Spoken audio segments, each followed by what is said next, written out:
Welcome side. to my YouTube channel. Okay, so tonight is a debrief, all based upon my past two days. Does it count 2 days? Two? Including today, 3 days. Friday night. The last 3 days. Friday, Saturday, Sunday. I'd like to first thank all of you for having me in your home. It's strange and weird having a stranger in your home. Nonetheless, a Buddhist monk in the home. In Vietnamese culture, when a Buddhist monk in the home, everyone tightens up. They're like, they feel constricted. They can't even breathe. Shit, hard. Volume. I turned up the volume. Sorry. I don't want people to call me. And this is one of the most interesting case study for me as I prepare to go to Vietnam to do this for a lot of families in the actual Vietnamese culture. What this family get to experience is Western psychology the most versus just Buddhism.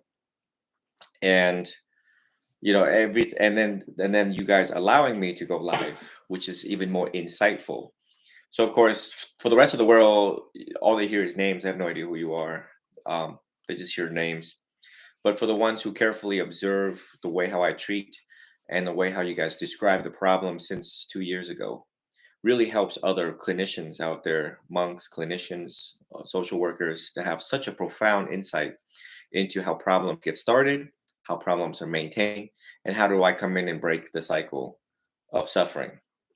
So, and you guys have been very, very nice, very warm, very welcoming, as much as welcome as you possibly can. Because I am, in fact, intruding into your life. I am digging into your life. I'm digging into everyone's life. I'm asking a lot of difficult questions in an effort to help you all. Psychology is funny because I have to find the wounds in your heart that no one can see.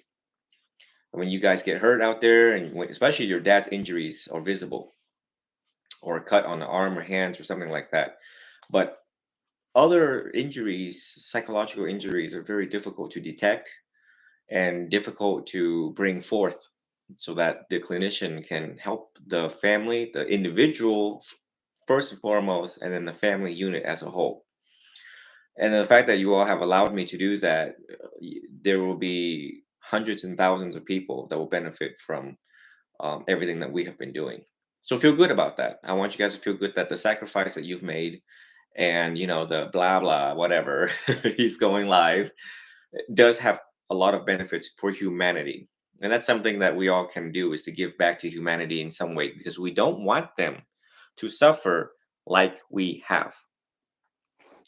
So I asked you all if you wanted to meet with me in person in your room, in the privacy and comfort of your home, in your room, your individual rooms, to tell me what other concerns you may have, but you all have agreed and decided to do it here in front of your parents, which I felt sometimes you might feel constricted, but I think at this point you girls probably just don't care what is said and what needs to be said.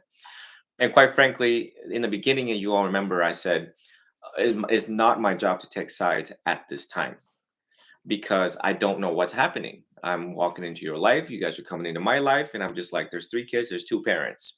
Like, what's happening here? Right? But now I am starting to lean towards the kid side. It is very evident and obvious to protect your well-being, and that you have a voice. I am your advocate. I am the advocate. Your parents are supposed to check in with me every week since 2 years ago. That's been long overdue. And the damage that has been done in the course of 2 years has led up to this point, which I knew. There's a reason why I give recommendations. There's a reason why doctors say take 81 milligrams of aspirin every day so you don't have heart problems, or they're trying to preventative measures before you go to the cardiologist, and they're like, yeah, bud, you're going to need a heart transplant very soon. You have 6 months to live. So my prognosis for a family is no different than that of a heart doctor or a brain doctor or any doctors. We are doctors of spirituality. We are doctors of the human mind. We are doctors of how to know yourself. Your parents did not heed that advice very carefully. They missed it. And thus now we're here in a very critical stage. The fact that your dad makes good amount of money to afford the plane ticket for me to come here gives the opportunity for me to save what I can and who I can.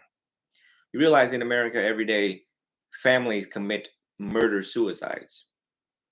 That means the stress becomes so great. And now we have police officers doing it. In Florida, a lot of police officers commit murder suicides, from what I can observe, based on what is reported to me on the news. And police officers, like, we trust them, right? They're like the best of the best of humans. They swear to uphold the law.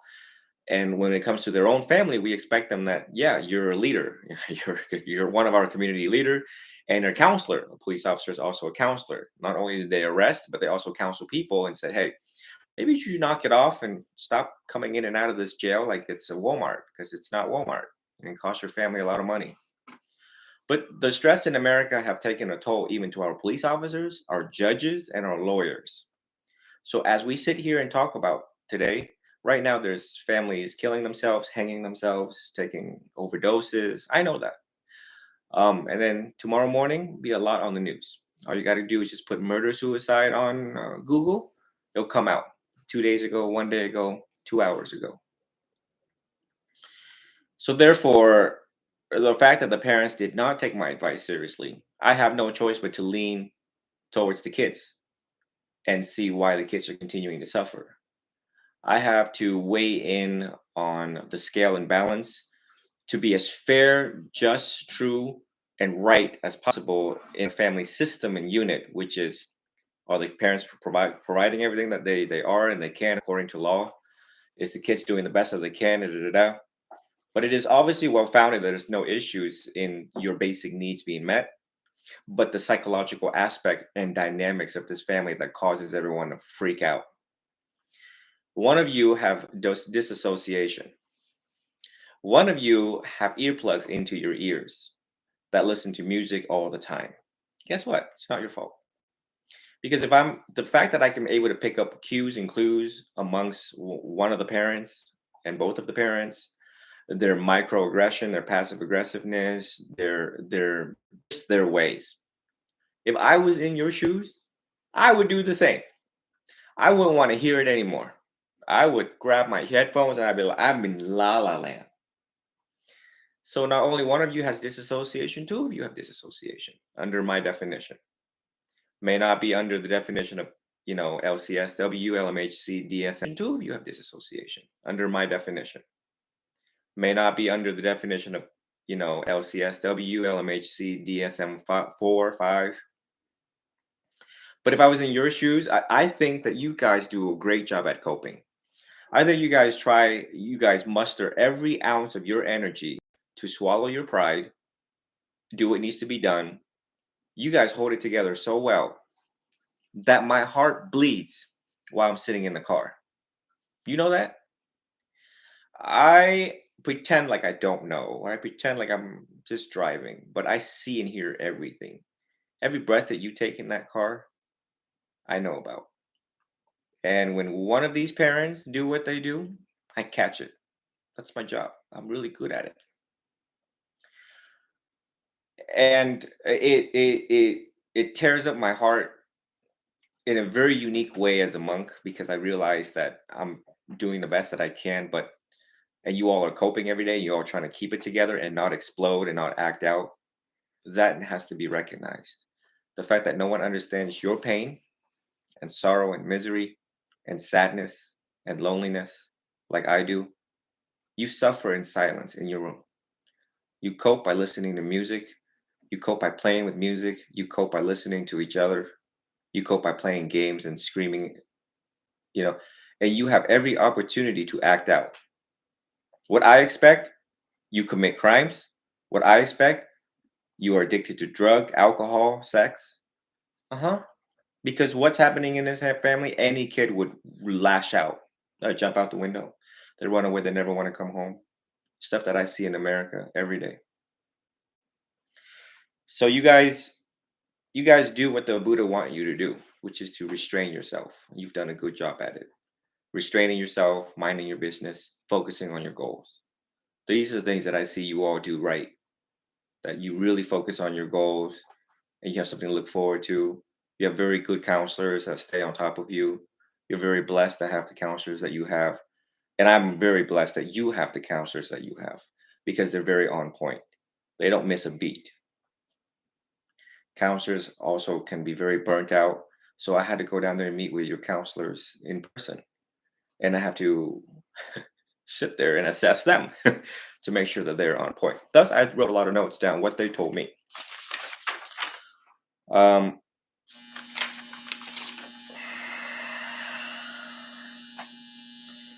and the scale level.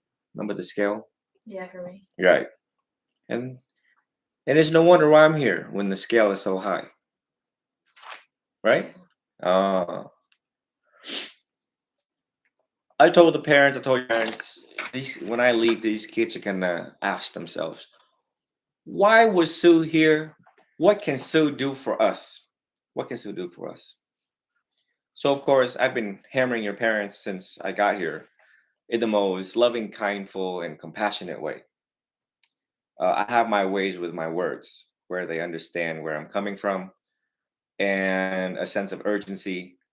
And I'm trying to repair the first and foremost, I'm trying to repair their marriage. I've already explained to you all why things didn't make sense in the beginning because you all didn't know what was happening, and I'm getting only bits and pieces of information. Um, Bits and pieces of information, and so I have to just make my recommendation on the phone as best as I can with the very little time that I have with your mom. Basically, I just go along about my days, and then your mom's like, "Can I talk to you now?" And I'm like, my heart stops every time when she sends that because I realize it's an emergency. So based on the information I receive from your mom, and so I tell her, I'm like, okay, well, you need to book a ticket for them to come down here because I think they need a break. Okay, where's your husband? Okay, and then he tells me things that's going on in his home that I cannot see. And I said, okay, well, maybe you need to like not let them see you because they see you, their blood pressure is up, and possibly you should like move out for a week and let things cool down in the home. So therefore, you guys are like, wait, you guys are trying to repair, but one of you are not going to be home. How's that working? And then we're going to Florida. What's going on? So the Florida trip is still going to happen. That gives you guys time to prepare for that for the week. And I'd like for you guys to come down and experience Universal Studios with rides and Disney World, which really gets your mind out of place because Disney World gets everyone's out of things. Just a little heaven to enjoy. Literally, a little heaven to enjoy. I would really enjoy it with you all. To take a break, to be a kid again, to remind yourself to be a kid again. I know that because I used to work with Dr. Lay, who was 37, married. And when they invited me to Disney World, I was just like, are you kidding? I'm like, I'm 30 something. I'm going to go to Disney World. Then I go there and I realize I don't ever want to grow up. Like, it's really stressful outside these walls. So I think Disney World will be appropriate medicine for all of you to take a break out of here. Coming here was a good break for me. Really was. Things that I deal with in Florida. You all will eventually get a dog, hopefully this week. Renovation of this house, yes. I only heard renovation suggestion from Kenny. You guys have any recommendation, advice on renovation of bathroom anywhere I mean, else? I've been saying all the renovation things that I want for them my entire life, so Okay. they're not like in the dark of what I want particularly. Okay. Bathroom. Definitely, Yeah. definitely bathroom. Ooh. Okay. I know how that feels because when I went to Vietnam and my aunt and uncle they own like 12 houses and I was in one of them when I turned on the shower, I was like, oh, I'm gonna be in here for a while. These are your little heavens, right? The fact that you come home, you're tired, you're exhausted, you have to deal with BS at work. That little bathroom, not a lot of people know, but that's like your you time where you brush your hair, or where you have bubble bath, and you just enjoy heaven till you got to get out and deal with life again. That's something that the parents did not heed carefully. The psychological effects of a bathroom. You know, people with cancer, chemotherapy, the tub is where they live long because they come home and they take this bath and they jump in there naked in bubble bath, but they just like spiritually they just feel like I'm washing away the chemo in my body that they're poisoning. They're poisoning people's bodies. I mean, to save them. It's funny. They're using poison to kill poison. All right. And so people with like cancer, like the bathtub is like literally like the golden chair, the golden bed before they die. You know, little small things like a window in there. No, people think it's silly. Like it's like silly. Oh, we want little things done, but they don't understand the long term effects of that enjoyment. You know, no different than your favorite pen when you're taking uh, notes in school. You know what I mean? A little rubbery grip, whatever. So there'll be renovations coming, right? Your dad has to probably coordinate a bunch of people coming in here and doing that. You're getting a dog. Kenny's got uh, service now when he's out there and about. He has service on his phone. I make sure of that. Is there anything else that you all want and need? I think the most That you all want and need. I think the most important thing to me is when I'm communicating. I want to not just like hear them say like, "Oh, I'm listening to you." It's not really listening if you're not implementing the things that we're asking of you to, and you can't have that like silent treatment when you get too annoyed. You know, it doesn't help anything. Hmm. You can obviously take a break if it's too much for you.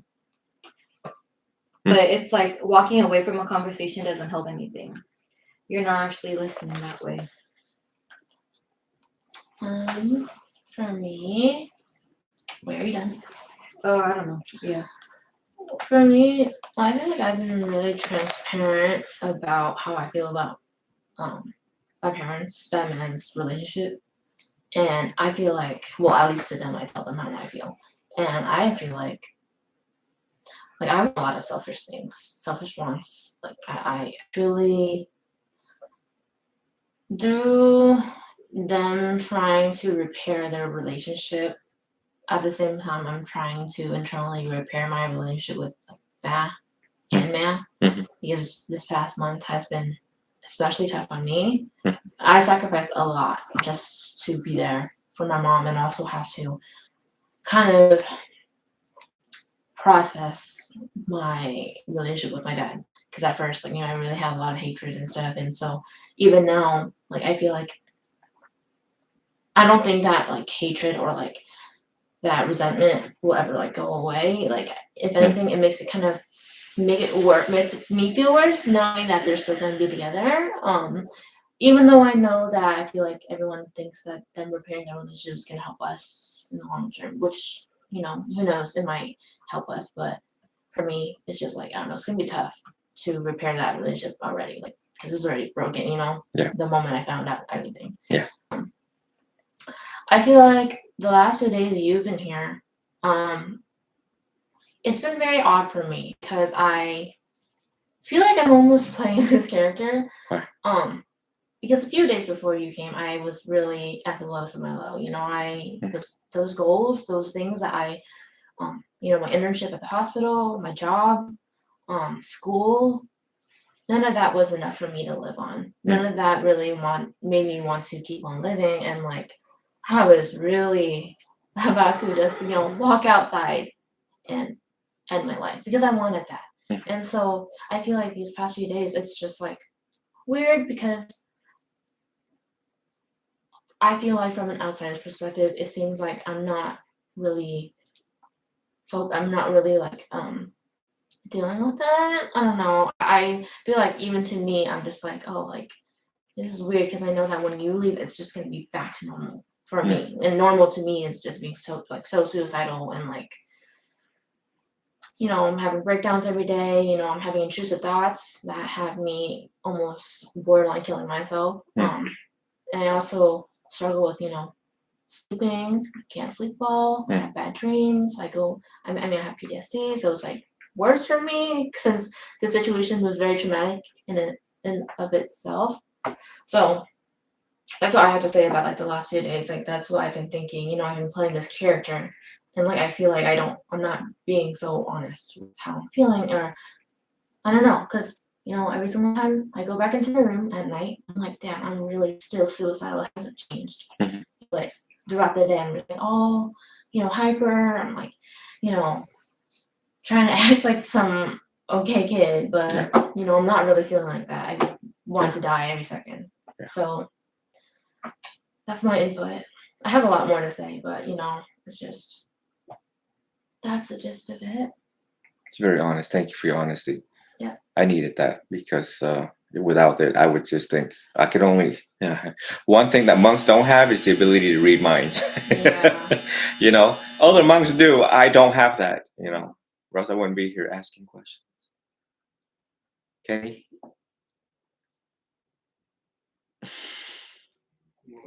Anything you like to say? These past days, I've been completely myself. Like, I'm not trying to fake anything. Mhm. But one thing you haven't seen is when I'm like dead ass like at my low. Mm. I feel like I've been chill lately. I feel the only me though I have really seen Kenny as well. When I'm low, I feel like I think it's like a water dam. I feel like when I'm like in the day, when I'm having my day, I'm like really chill and like I don't care. But like sometimes when I'm isolated in my room, I really think I really process my day, and it affects me because it feels like I'm also playing a character, or like I'm trying to be like chill for the people, Yeah. But also, I think that's also my personality. Yeah. I mean, And honestly, right now, I think I'm at peace. So I don't have any time to have hatred on anything, anybody. So I feel like right now, it's all about myself and how my happiness should be like fulfilled. Prioritized. Yeah, I feel like now myself is first, because all my life I've never been. you never prioritize yourself. Yeah. That's good. More of the story, I feel like I think we all naturally just fall into this character position. For me, I'm like not trying to fake anything. I wanted to be the most authentic self and show you how the family works, but I feel like even all of us are like, this dynamic is so waxy. It feels so like we're playing a movie. I don't know. Yeah. I don't think anyone's going to ever see the real way our family works unless you're one of us 5. Yeah. Truly. And that's why, we're like the things that we tell you are kind of what's ew. I'm just kidding. Is what's most important. Not like I don't know. Yeah, I don't know what I'm saying anymore, but yeah. Like right now, I'm still the same as like a week ago when I was, sitting outside my door trying to stop myself from hurting myself. I still do the same. It's just I'm kind of more distracted at trying to play this part, like to feel and look and act fine. Yeah. After hearing these two talk a bit, I mean, I just think out of us 3, I talk to you the least. But since it's the last day, I might as well just spill it. Spill your guts. Yeah. I think Lena was more right about one thing. I think all 5 of us are never usually like together that much. Um, like when you're here, we're all downstairs, or we're not like cooped in our rooms. Like maybe Kenny has. He's kind of been authentic when it comes to that. But Yeah. a lot of the times we enjoy that sort of isolation. And even if it is us hanging with each other, it's just us three. I feel like that's the only peace we feel when it's in this house. And I care for my parents. We do. I think we do, and it's weird that we feel this resentment, and there's so much conflict in our souls because we care so deeply for them, but at the same time they hurt us over and over. I think I've come to that point where I just don't care. I've given up caring and trying to mend relationships. Just because it's like over and over, even when I try and I put into providing resources and doing research, giving them insight about myself, and trying to just advocate for not just myself but my siblings too, kind of be that spokesperson. There were no results, so it's like you give up after that. It's like that research when it comes to dogs, and they learn over time, like when they're not being fed food, they just stop. So there's that. But also the fact that the past month, I feel like I just, while my mom and my dad were kind of like just figuring their shit out, I feel like almost a sense of protectiveness towards my siblings, and it's I will do anything for them, but it sucks. It really does suck. When I will do anything for them, but it sucks. It really does suck. When like I've been facing MDD and like generalized anxiety disorder for like half my life now. Truly, it's been so long, but seeing these two go through it like severely, like going to the hospital, taking her to urgent care because she's getting sick, like it sucks. It sucks. And I don't know where to go from there because you can't take back time. Like you can't like have them like untraumatize us. Like that's not a thing. No, and it takes a very long time to like heal and forget and try to forget, because the organisms that we are, our memories mess with us unlike any other. That PTSD is no joke. That PTSD is no joke. And I wish I could sleep. And it's like Basically. I feel like I'm being over dramatic, and I'm not. Like I feel like I'm not, because my counselors tell me you're not being over dramatic.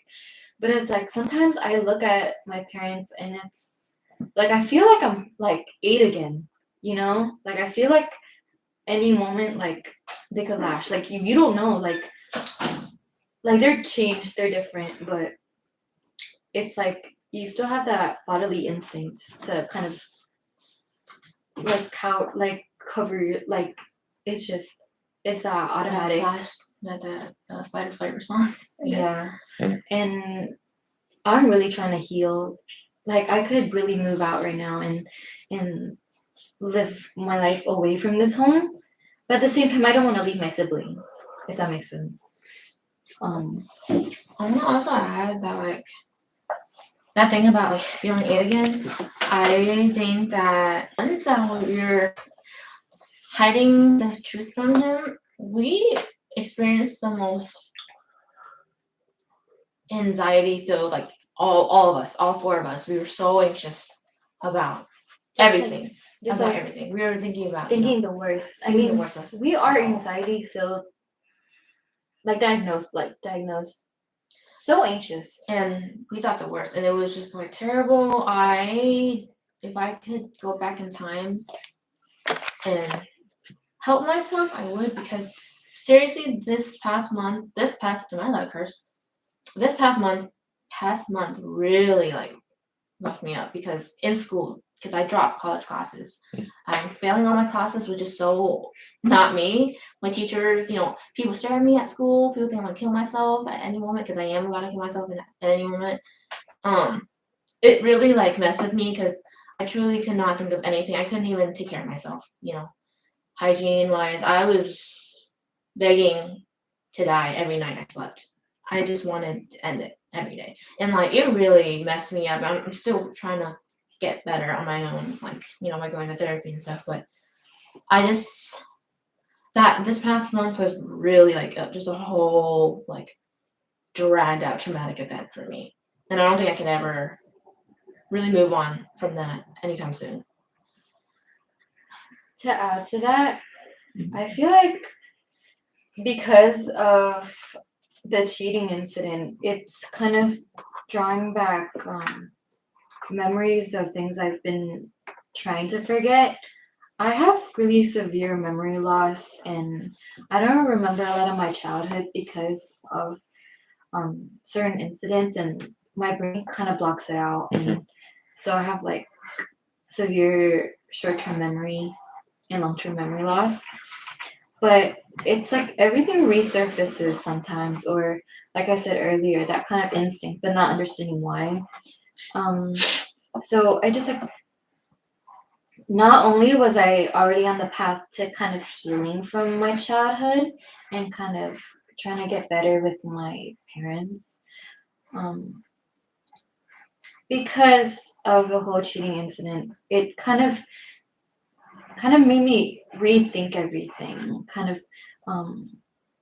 Is it worth it to repair these relationships if it's like they're not putting effort into it, or what it didn't? Yeah, what it didn't look like they were putting effort into us, or just caring, and it's not just the cheating. It's really just the way that we grew up with them.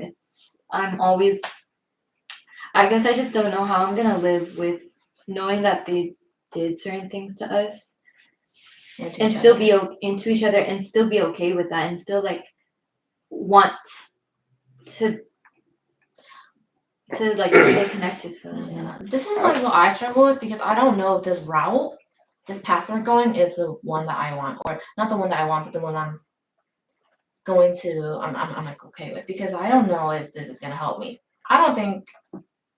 It's very mixed feelings for me. It's a gray area because I don't know if them together is just gonna be okay with me. I hate it whenever they interact with each other and like are like, I don't know, like it just pisses me off. It is, and I just the amount of time we dedicated into kind of like, oh yeah, Matt, you have to think of yourself. Think about your own happiness. What are you going to get out of this? And what decisions do you have to make in order to provide for your own happiness and your future? Don't think about us in this situation. And it sounds so easy us saying this now, but it was a whole month, days on end, and it's like it felt never ending. every day, Every single day. Repeated, bro. You're all just so tired. And it's completely abandoning our own mental wellness and our school and our academics, and it's not Matt's fault. It's definitely not Matt's fault, but it's because we were so willing to kind of give up everything that we cared for to help my mom find her happiness, And all for them to try to repair their marriage. Like, it sounds so silly because in the end, if trying to repair their relationship works out, it'll be good for them. But we live in this house. We have to. They were never good to each other in the past whatever years. For the past like 20 years I've been alive. Like, I don't. I'm not old. I haven't Sorry. so I can add. What was I saying? I don't know. Just go. I wanted to say that I don't think anyone will understand what us three went through this past month, because with the lying, with us already having a lot of mental illnesses, I was hallucinating. I was seeing things. I was really truly hallucinating. I thought I was losing my mind, because I was so detached from reality. That playing the part, Yeah. it really fucked me up because I was just like, okay, what is real, what is fake?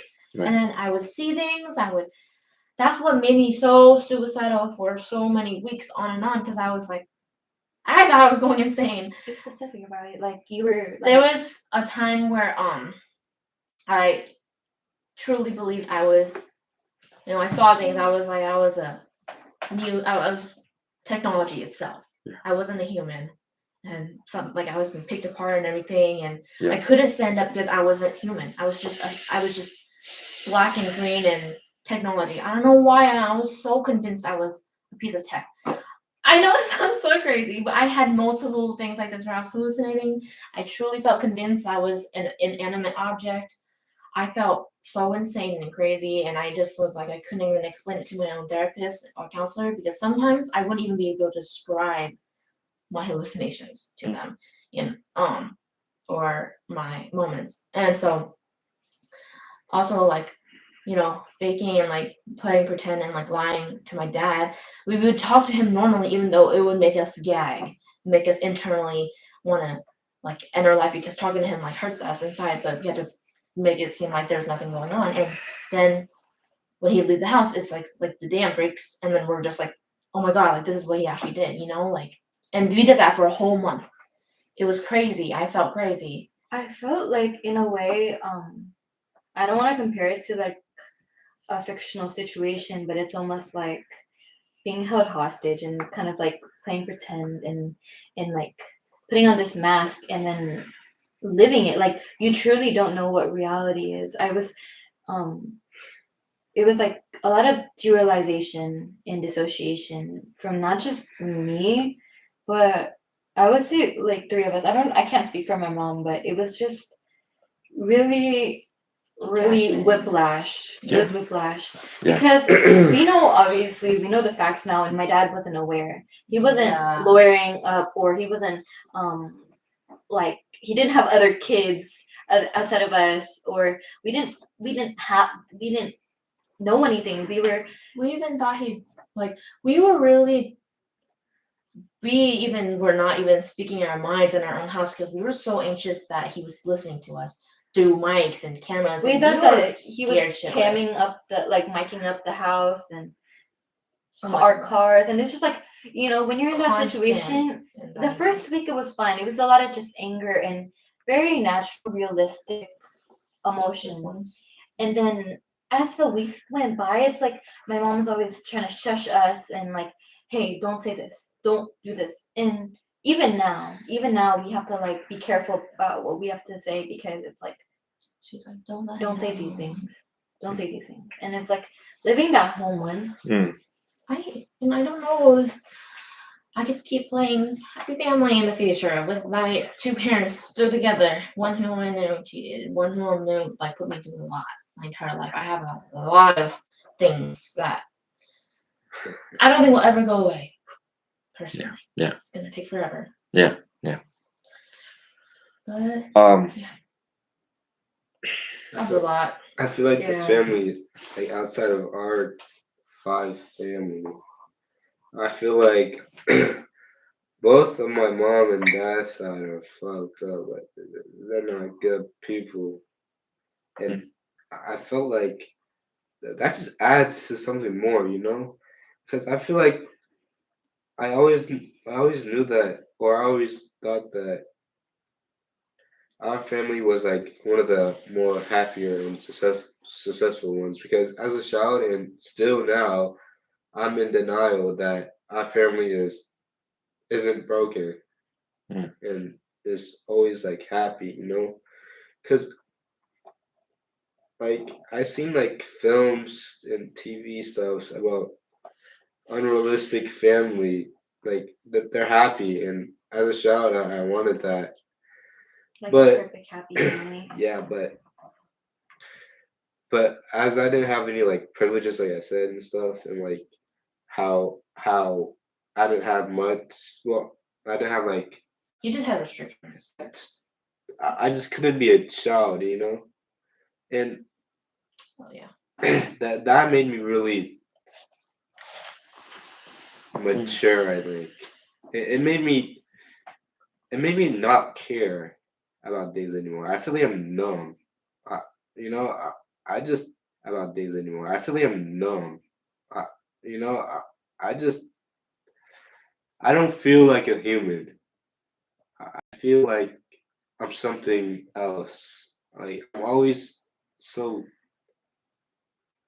detached from everything. Right. Yeah. Like That's how I like feel too. I feel like my You're not vision you're out of body. my vision is like 0.5, like how like Yes. like Yes. There's some sort of and, like and filter. I don't know what's going on. I have memory loss too.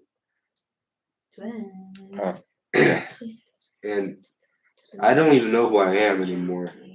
I lost I everything. don't I don't feel my age. I don't feel 14. You know, I think all three of us just kind of like lost people. Yeah, I lost everybody, honestly. yes, yes. In front of me is three very messed up kids growing up. I see it. Your parents are going to receive the long end of the stick from this. Where and who and how, right? Who? Karma. How? It's coming. It's on the way. And it's my job to help them understand the weight of that karma when it does, in fact, come. Because the Buddha says, and of course, you don't have to be Buddhist to believe karma. Everyone who is in school have already heard your teacher, your other fellow classmate. Oh, that's instant karma, bro. Right? Karma is quite real because people have experienced it. So you don't have to be Buddhist to understand it. But the Buddha uh, gave us warnings. He said, well, if you can't help other people, at least don't hurt them. And that they have done. Great damage. To what extent is the damage? Is what we just heard today. I want you all to hear something out from my life. Is that when I grew up, my dad was a serial cheater. Serial. That means multiple times, multiple offender, multiple times offender, habitual offender. That's what we call it in law. Um, habitual traffic offender, habitual violent felony offenders. So my dad was a habitual offender in cheating. Before coming to America, I remember that my mom used to take me on this train, and we used to hide, and then my mom would gather evidence, and then my mom was like, that girl's name is Ha. So my mom would say, see, your dad is cheating on me with Ha. So I remember these names. That's how much PTSD I have as a human. Then we come to America. Then he became an alcoholic. He drank so much that he passed out one time. He was gonna die. He had an ulcer. I called 911. They came and picked him up. His whole face was green. I remember that. And then he was an alcoholic and he beat my mom. And I saw that. I was the classic story in the closet hearing my mom scream, and I was helpless. So part of the reason why I wanted to become a police officer was so I can have a gun. That's the only way that I could feel like I'm in control, because I have no control as a little scary little boy in the closet. The whole world spins when your mom's screaming and you are like, oh my God, I don't know what to do. I think one time I tried to call 911 and the phone was thrown against the wall. It gave me such a bad PTSD for the entirety of my life, that the entirety of my life I felt unsafe internally, subconsciously, that I always needed a gun. So of course, I went for the academy, and then I was going to go for Florida Highway Patrol. But by then, my behavior had already acted out. I already had 3 pages of traffic tickets. So Captain George Crowder was like, "Oh no, son, you want to give people a speeding ticket? You got 3 pages yourself. Try back in 3 years." So I went to college. But my entire life, I slept with my gun because I didn't feel safe. My whole world was turned upside down since I was a little kid. And of course, our world being unsafe already. I had to live with this trauma. And my dad, like, I felt like he was a monster the entire way.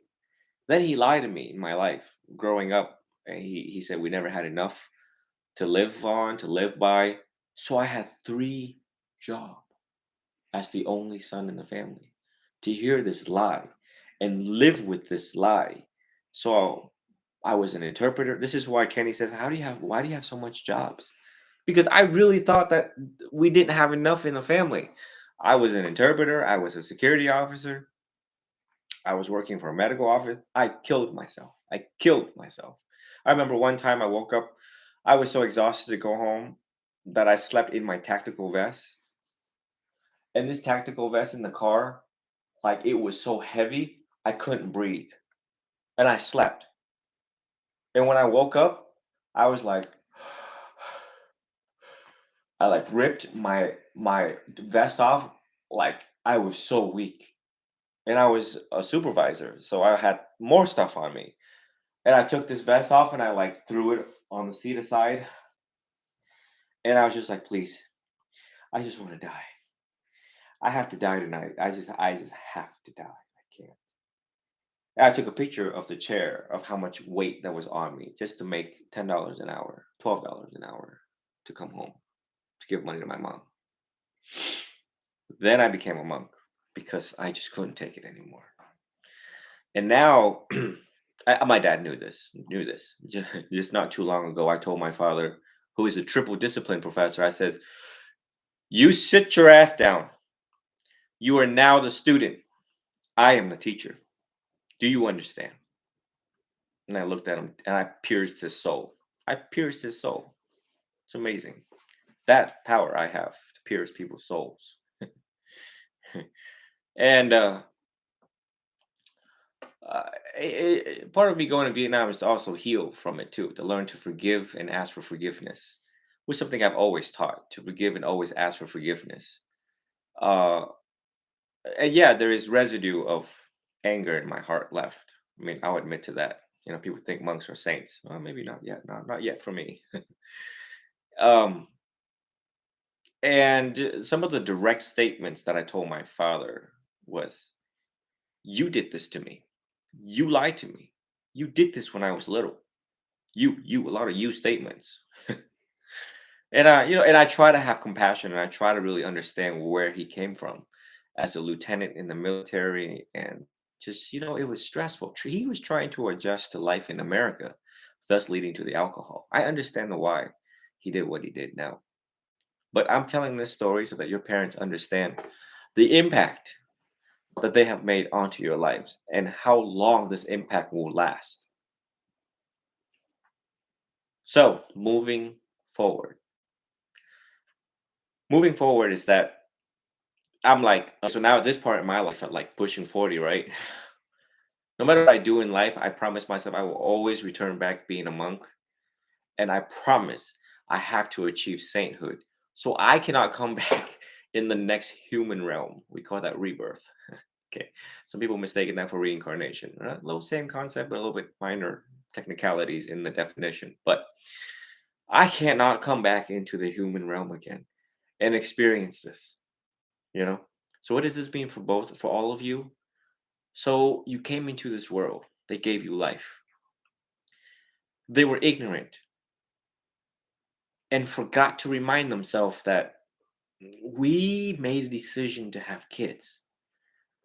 We forgot that the Buddha says if we can't help these kids, at least don't hurt them. What does it mean to hurt these kids? Psychologically would be one of them. Emotionally would be one of them. Emotional damage, psychological damage. Emotional damage and psychological damage is the same as physical damage. We know that. Mind and body correlation. We call that psychosomatic symptoms. So that's why you have diarrhea. That's why you puke. That's why you have all these bodily sensations due to the psychological stress in this home. It literally is like poison in your veins every day, and your body has no way out. So the only way that your body processes these type of trauma and impact is delusion, uh, border personality disorders, all sorts of somatic disorders, suicidal thoughts. It's no wonder everything you report to me is in those books. And more books behind me, and more books over here. I've got 22 years of reading these books. I'm still reading them because there's so much to understand about. We still don't know how the mind works. We still don't know how the body works. The closest we have is what you tell us and what the books have said over the past 300 years in psychology, 200 years. So I hope that you would trust that I'm going to guide them where it needs to go. And if it's not meant to be, it's beyond my control. I'm going to do the best I can. And they have a lot of things to think about. Whether or not they do this for the right reason, whether or not they would do this gently with real effort, that they truly love each other, they want to be together with each other. I walk into this home on my right, is that photo right there. And I think the first day I told them, I'm like, did you forget what what all this is? Did you forget what that meant to you? What happened here? With why we have pictures to remind us of what it's like to have kids, what it's like to have a happy family, a system and unit, and how it should remind them that I will do my best as a father to never hurt my kids and my wife. That I, as a mother, will never do anything to hurt my husband or my kids. Because when I sit here and I look at your faces on the picture, and if I was your father and if I was your mother, I would say, what a blessing. Number one, what a blessing ông trời cho ba đứa con thông minh, intelligent, bright. Just tonight, Bella was working, but you both heard me gave a diagnosis to a 17-year-old kid who was sitting with Venerable Lee. He probably had brain damage. Yeah. His future look bleak. Bleak. He's probably going to file. I think the prognosis for him is probably going to have to. The family's going to have to file for disability. He's going to be on disability for the rest of his life. He will never be in a car. I don't know what the story is, but that you guys don't have that right now. Could it be on the way? Probably. If they don't stop what they're going to do, you're going to have brain damage. Trauma left untreated alters the brain. We know that. Just look it up. Psychologytoday.com. When things are happening right now, it's like this. It's like a pregnant woman with a fetus inside of her and she drinks alcohol. It leads to infant alcohol syndrome, right? Mhm. Okay, well, you guys are still fetus in this home. This home is your mom's belly. You guys are little fetuses running around. Okay, so the things that they're doing poisons the fetus for the future ahead, right? You are still growing and developing. Your brain is still developing. You should not be experiencing trauma right now. You should not be experiencing any one of these right now. You can, in fact, have brain damage down the road. You already experiencing some of it because due to the memory loss. These are now warning signs for, see, now you hear therapist, social worker. Down the road, what you don't want to hear is clinical neurologists and neuropsychiatry. That is a very big problem. Then you go into this machine, they scan your head, and then they tell you certain areas of the brain is not lighting up like we're expecting according to statistics with your age, height, and weight. What's going on with your brain right now? Okay, so that's what we're trying to undo. I don't think your parents understand the weight and the impact that family systems have onto kids later in life. And it could also, even if you don't have brain damage, you're also at risk for addiction. If this does not get resolved, you will try to mask the pain through drugs and alcohol and illegal drugs or prescription medication like Valium, oxycodone, hydrocodone, Percocet, Xanax. I don't think they realize that because they don't study. So why did I come here and so many books stacked up over there? Because I sat there and had a long conversation with them the first or the second day. And I said, do you all know how to love? Yes or no? Do you all know how to raise children? Yes or no? Because those books over there, there's one or two books that talk about teenager, and not a lot of books about relationships. So I said, you all need to have a conversation with these books because the books is medicine. medicine for your mind. It's instructions for your mind. If you don't know how to do something, you need to look it up. If you bought a home a TV and you don't know how to program the TV, you look at the instruction manual. But they meet in Vietnam, wherever the hell they meet. Did anyone give them an instruction on how to love each other? They didn't. So they come to America. We got plenty of books in America. No one reads it. So they got a bunch of books. I got more books than they do because I have to lead by example, but I also love books anyways. And I told them I've been reading for 22 years. I'm 37. I'm still reading. I still think that I don't know Jack. May know Tom, but not Jack. So what makes they think that they know what needs to be known? The Buddha says, do what needs to be done, know what needs to be known, and study what needs to be studied. So your parents, they cannot tell me that they've done the best that they can. They didn't. They can't. They can tell me now if I'm wrong. Anyone has an opportunity to tell me if I'm wrong.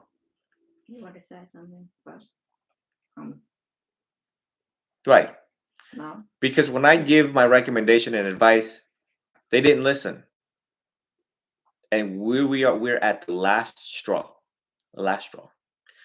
If something happens to any one of you based on your own doing, they know whose fault it is. And how they contributed to that. Contributions to one's downfall. Contribution to one's death. The other thing I wanted to wrap up the night with is 2 things the Buddha taught all of us, and we should really heed his advice.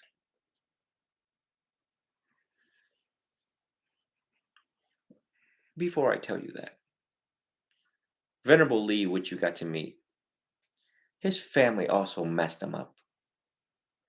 His family also effed up his life. He mogoi, you know the word mogoi? He's an orphan. Oh yeah. You know, the word mogoi hits really deep in a lot of people. Like, this was a kid that had no biological parents. Like, literally, his mother left him for a dog. Left, up and left. Now, we know she's going to hell. Oh, she's going to go in a very different type of hell. She gets a VIP pass down to a very long, painful hell in the hell realm. Buddhism, 6th realm rebirth. Just look it up, hell realm.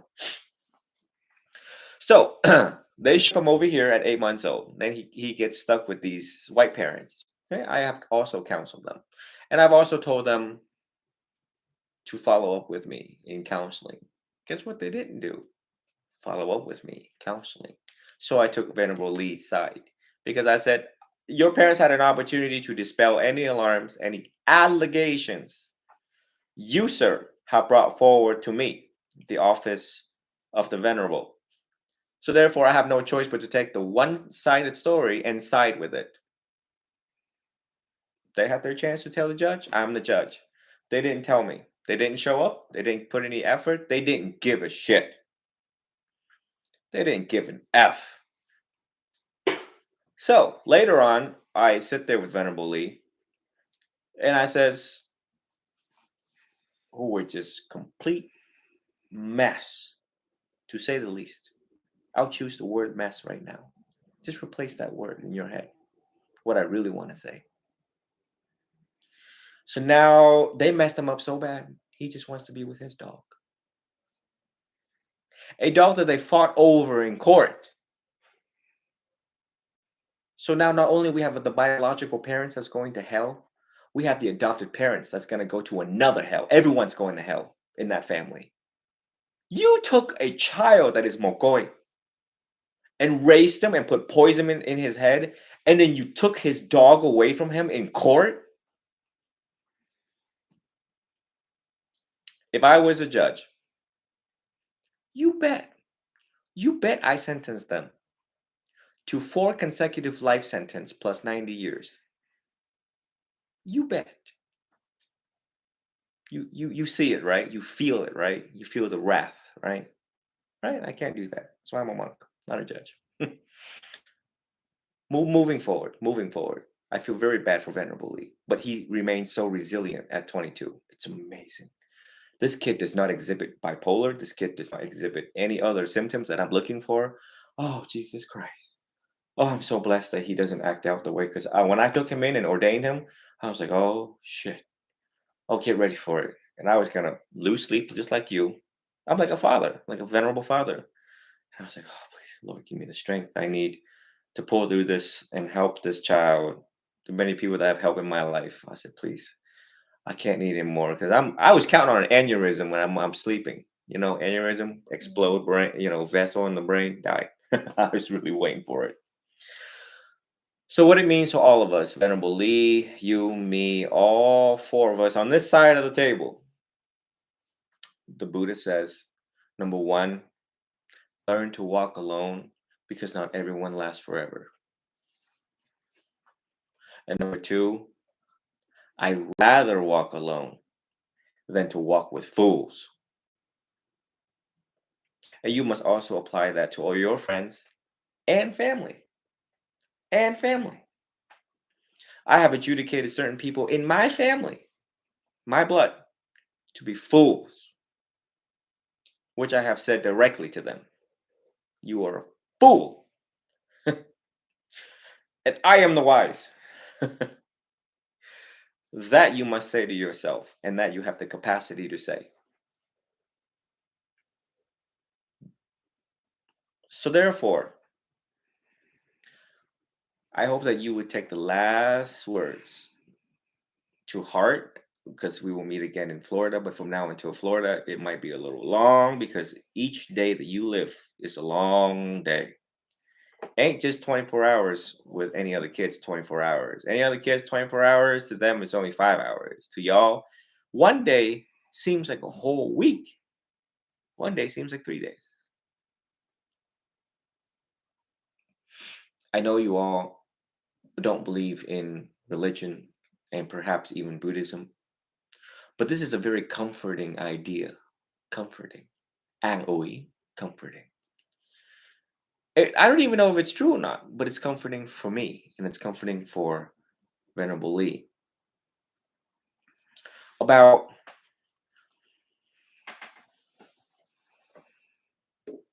not taking rebirth and doing things that could constitute rebirth. So we should pretend the rebirth thing is real. The Buddha says if you take your life, it constitutes unfavorable rebirth. Because the Buddha says if you desire to non-exist, if you desire to exist or non-exist, right? But so, not wanting to live is a desire not to live, not to exist. I don't want to exist anymore. I hope you all carry on about your life.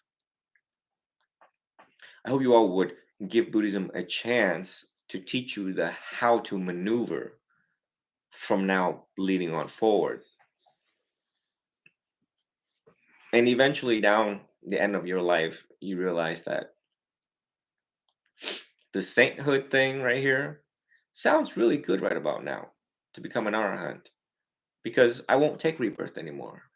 I'll never come back in this realm anymore.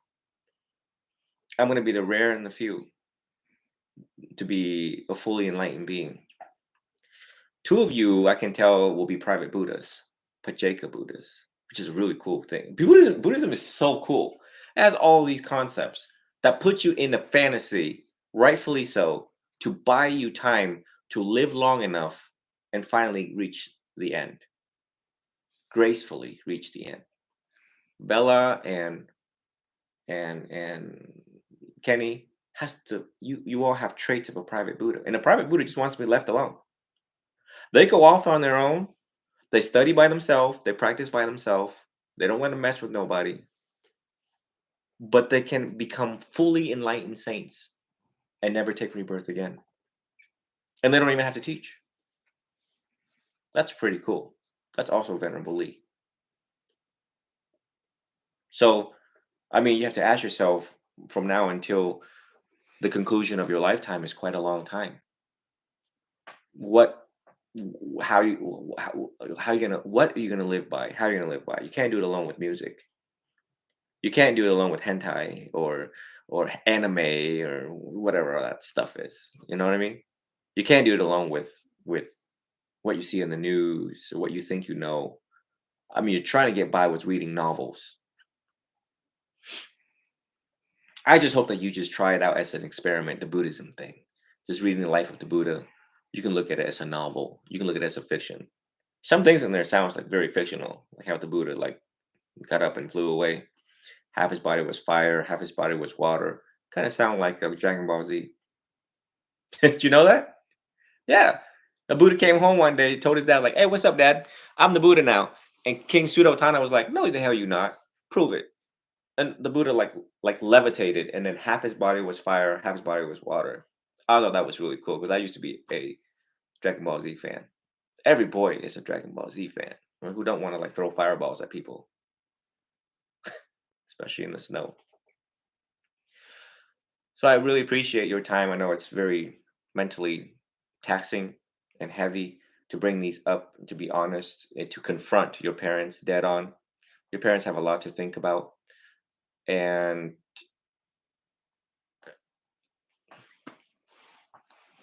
the punishment will set in. The punishment will be set in.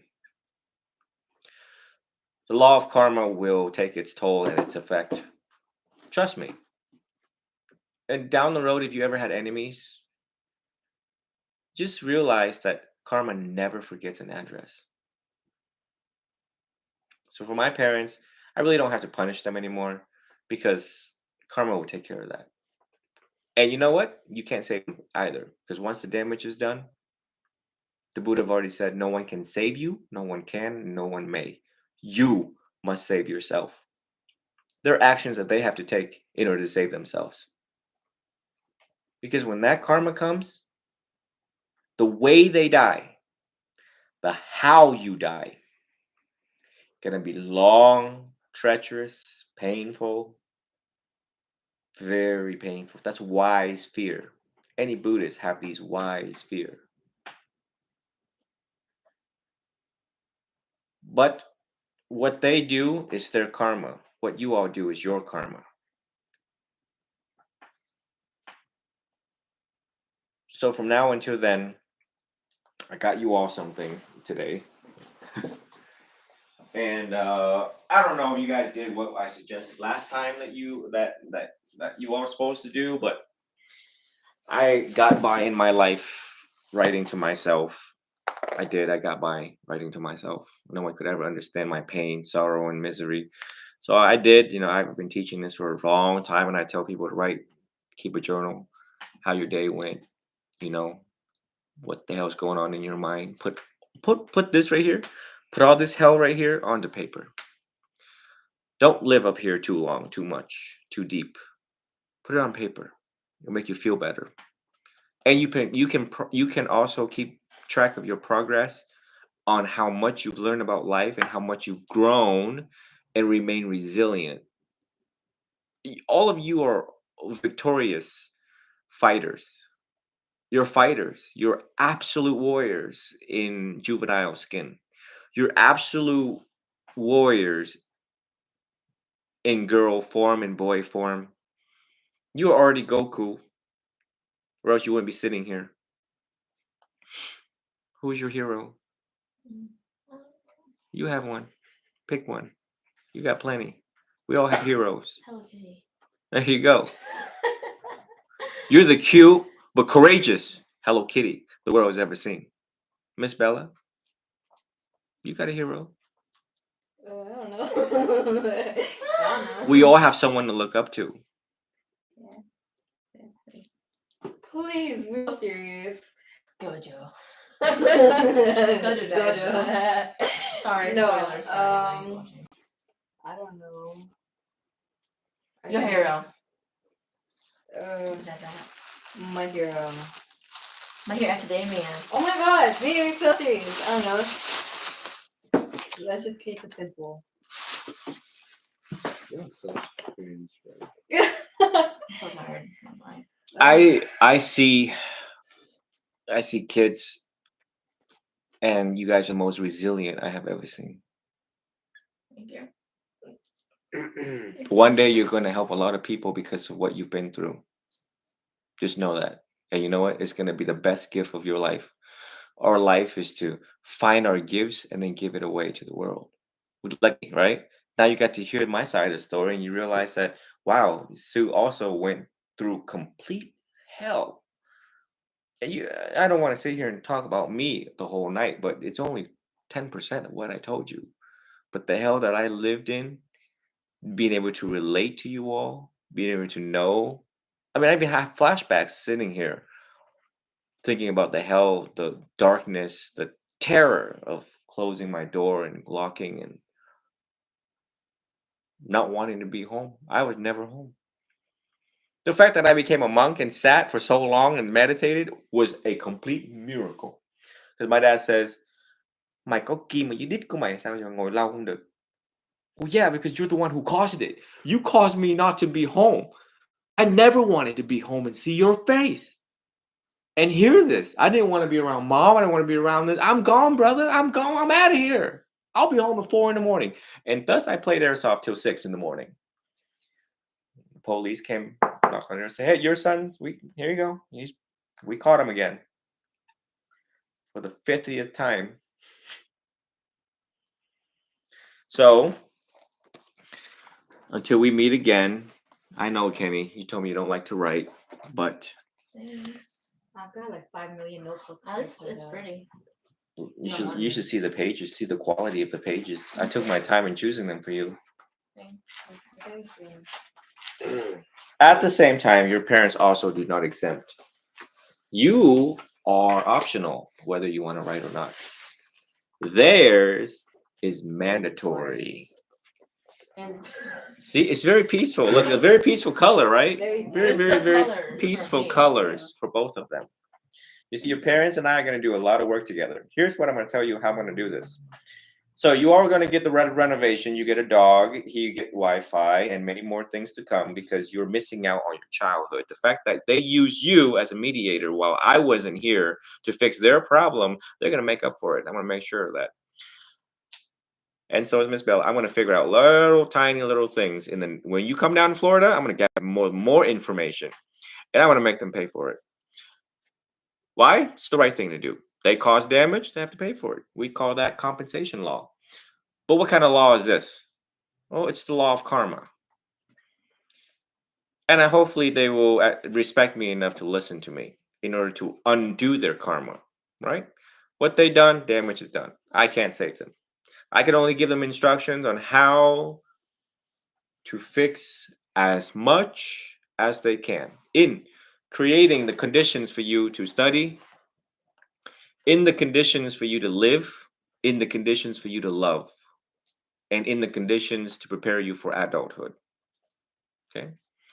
So hopefully you all go to bed tonight and you guys go, thank God we got Sue. Thank God we got somebody that listens to us and will take our side and put the adults in the place where they need to be. And the adults need to learn how to resolve their own issues. The adult need to never turn to the children for advice. The adults need to reach out for counseling like they should have years ago. The adults should have done this, should have done that, should have done this, should have done that. And let us just be kids. Kenny will get a PS3 and a PS4 because I have extras. Don't ask me why I got extras, but I got a lot of kids and that comes through. Okay. Kenny's gonna get like 3 remote control boats, which he's gonna fix, and all 3 of you guys are gonna take it out to the lake. Each boat's $200. They're very fast boats. So you guys can enjoy the lakes here and enjoy nature here and be private Buddhas. Private juvenile Buddhas. Okay. While I work with your parents about budgeting, and if somebody's cheap in the house, they're gonna be cheap no more. Your needs and whatever it is to help you grow and prosper as kids, I hope to bring that to you. My job is to try to put out the fire of anger in your heart, the fire that has been started since the beginning of time. Obviously, since the beginning of time, the fire has been in your heart. I wish I had known about this earlier, but thank God I'm jumping in now, right? What happened? Worse later, anyways. What happened? Who's gonna be worse anyways later? Well, obviously, you all have done a great job at protesting. The fact that your behavior manifested the way that it did is a way of your body of telling them, hey, you're doing this to me. I don't want to do this to myself, but you're doing this to me. And this is what my body, my mind's telling me. And thank God you speak. Not a lot of children speak about this. They just take a bunch of pills and the next morning, coroner's office.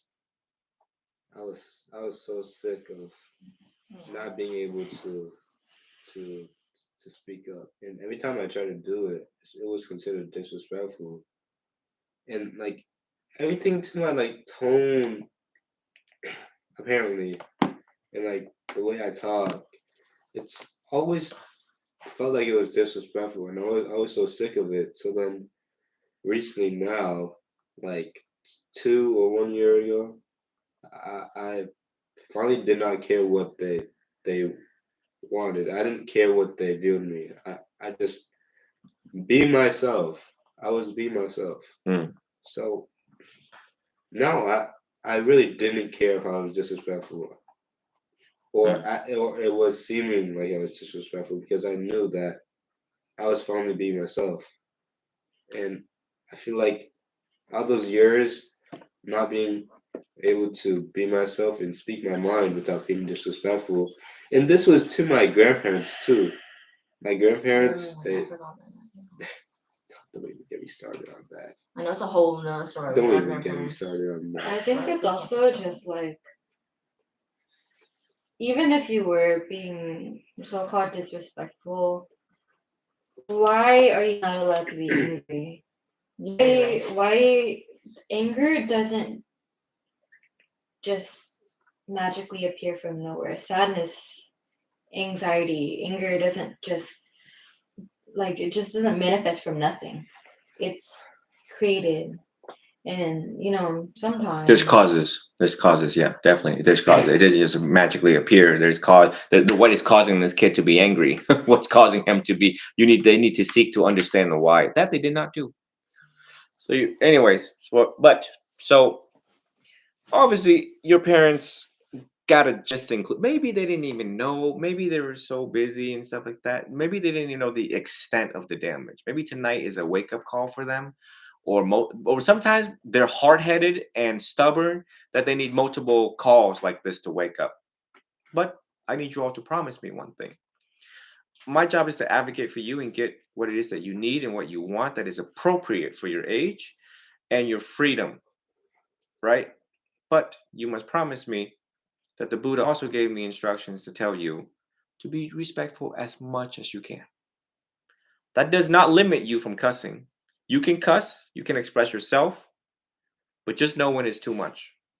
And in the eyes of the Buddha, always look to that right there. And what would the Buddha want me to do right now? The Buddha gave under right speech, what you speak needs to be true, and it needs to be beneficial for all that is involved. And the timing of how you pull your move needs to also be correct. The timing, I will make sure that it is lenient because kids have their days and they're not obviously going to time the right time to cuss out their parents. yeah, I mean that makes. Oh, sorry. Go ahead. But the parents need to understand clearly that when kids are being loud or if they use bad words, your job is to understand why. Your job is not to be a judge in those moments to say, mày nói như vậy là hỗn, mày không có thể nói tao như vậy. That's a psychological perspective, which is Bella Lina, mẹ hiểu con đang giận. Bây giờ con nói với mẹ lý do tại sao con giận. Now they feel heard. Now we can get to the bottom line. Now we can start finding where they're angry at. Now, when these girls have husband or boyfriends or girlfriends in their life, they'll come to this door and be like, what the fuck is happening? The parents should not stand there đang rửa chén and then turn around and say, do not ever talk like this in my house. What are they going to do? Take their stuff, move out. Then you will never know anything about what they're doing in their life. And it's going to hurt you every day.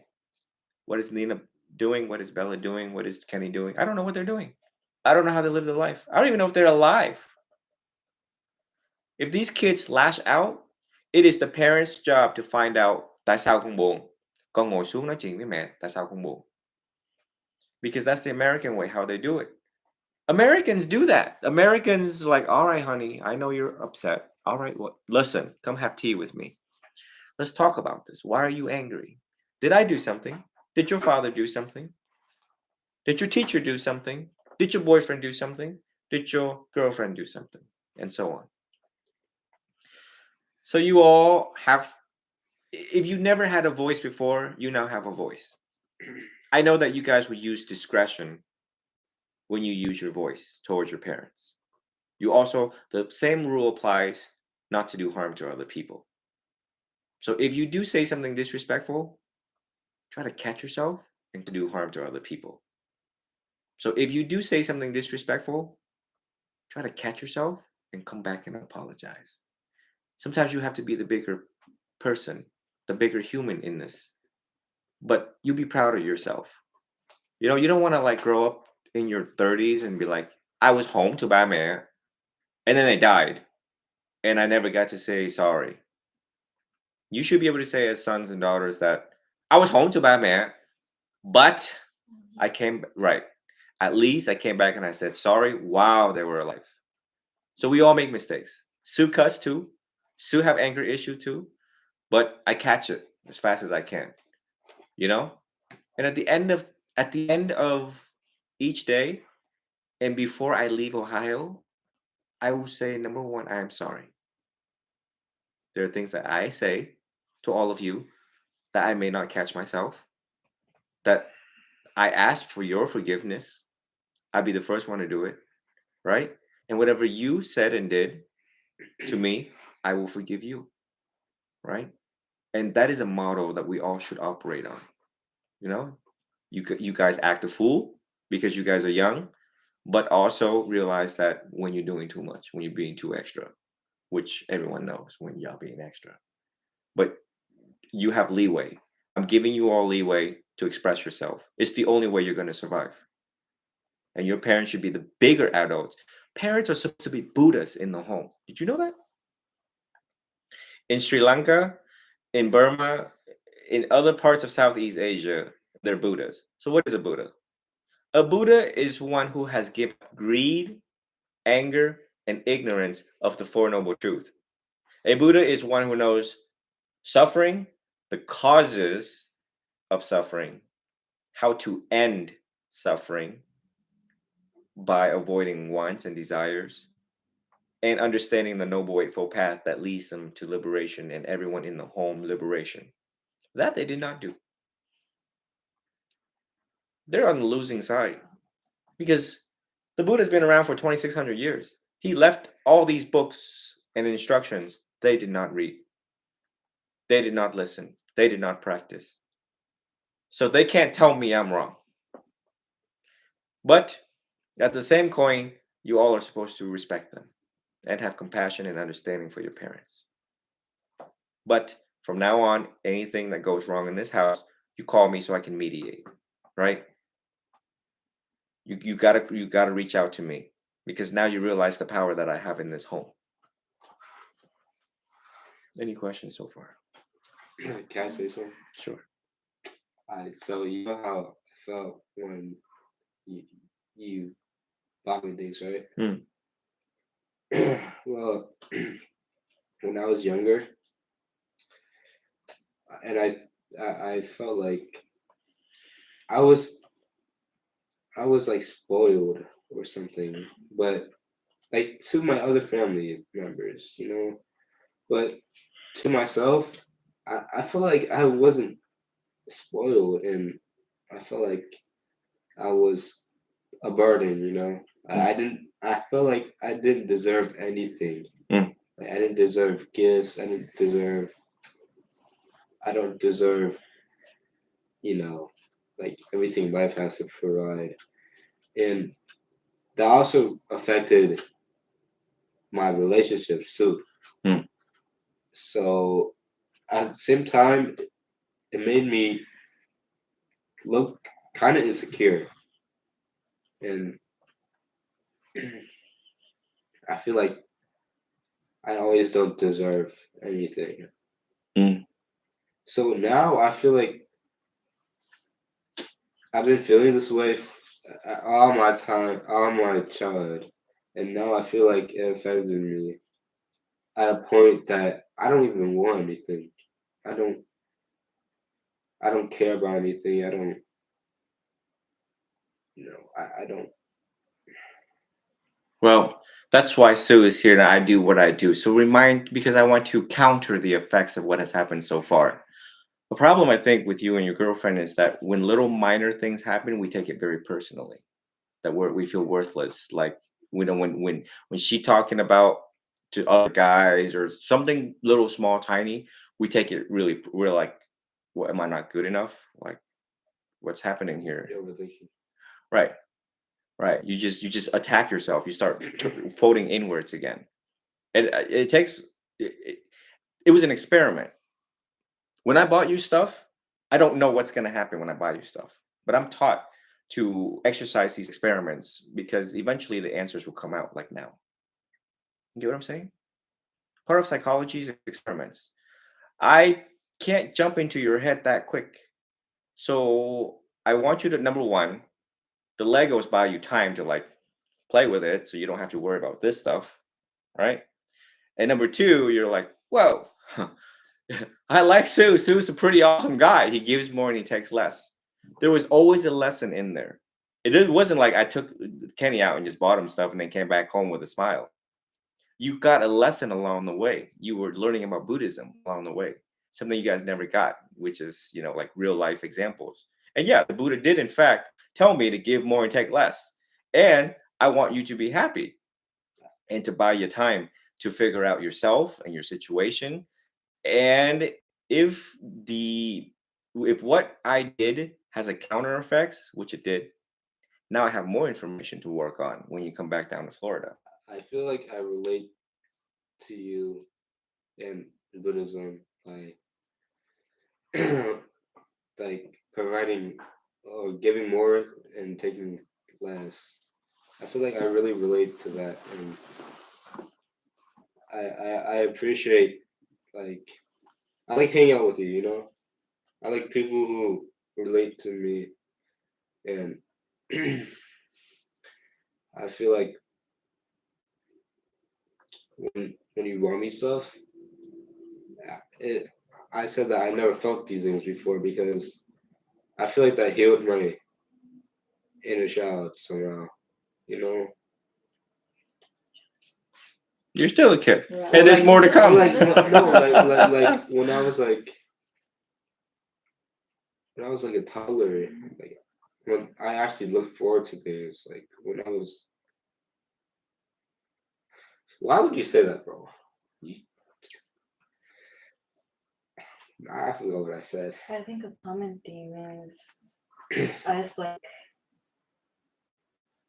oh God, we were going through our childhood videos a month ago or during the the time. past month, and there was this one Christmas where it was like, I could cry. it was us trying to maintain that sense of normalness and Yeah. some sort of like holiday spirit, and But it was just them arguing, and you could just see our face little drop, children faces dropping and like our really face like drop, and taking trying to, aware like- of this situation. We really shouldn't have been doing that as a kid. At it felt 8 years old. We should be like I don't know, it's a pattern in our life. It's something we've grown normal to, and I think what Kenny's trying to say is like he feels like finally like a kid instead of worrying about like Right. All the bullshit in this house. And I try to do that with Lena. And the end of the day, when I said, Lena, you want to go? Because there's a purpose to everything that I do. When you bought me those things, I felt off because it was like a very whenever I get like Legos like for my parents like the shoes like they don't if I want things I have to get them myself. Like when I was younger, like I rarely got things that like I truly desired. Like you just like give like spending like, or giving me those things, it made me feel off because those things were like hard to get. You just never experienced that. Yeah, and it was like it was ritual. Hmm. It was a special thing that they were special whenever I got what I wanted. Hmm. That's why I don't ask for anything. And when he bought me those things, it was I don't know. It made me like I'm No, he was left speechless. I captured it on my phone. When I turned around and I realized he froze, and I was like, "Oh shit, what's happening?" And then I took out my phone and I was like, "Why are you so overwhelmed?" And he's like, you know, Kenny, you know, it's okay. Just said it's okay. Just he will be who he is. But the experiment had a desired effect, which is it brought forth the truth so that the parents could see how much they have been neglecting Kenny's needs. You know what I mean? But it's good. It's okay to cry, you know? But I'm to identify. Maybe mom and dad didn't even know how neglectful it has been every child friend. I also have compassion for parents because they work a lot. Your mom keeps herself busy all the time in the home. Maybe they have their own hell in their head, you know? They could potentially have their own hell in their head and they don't pay attention to kids. And if I was a parent, I could probably be missing things in my own life. I think the fact that I don't have kids, I'm able to see things that parents cannot see. And sometimes I can't see what they can see. So I have to pull these experiments to bring forth a child in you to me so I can realize that we have a void, something is missing, so that I can jump in and help the entire family live again. To live again. I want everyone here to live again. Live happy. Live a life well lived. A life well lived. And if I could do that, I've done my job. But yeah, you should be kids, and there's gonna be more fun to come. You all should know that. I use the best available science we know in adolescent psychology to help each and every single one of you come back to normal, as normal as it can get. And your parents, if they really love each other, I'm going to use the best available science and medicine I know to put them back together for the right reason. For the right reason. But this is why we're going to have these talks more often, so I can see you grow, I can see you change, and I can see you happy, and I want to see you heal. Okay? I want to see you heal. Um, it the way how I feel when I come down here, I am clueless. So of course, when we were in there, and it's so hard to get things out of kids. And Kenny, I'm like, I was so blessed that he was talking to me in the car. I was like, oh, he's talking. I was like, okay, keep talking, keep talking, keep talking. Then I'm trying to figure out things to do. We go fishing, and I'm like, okay, we're not catching nothing.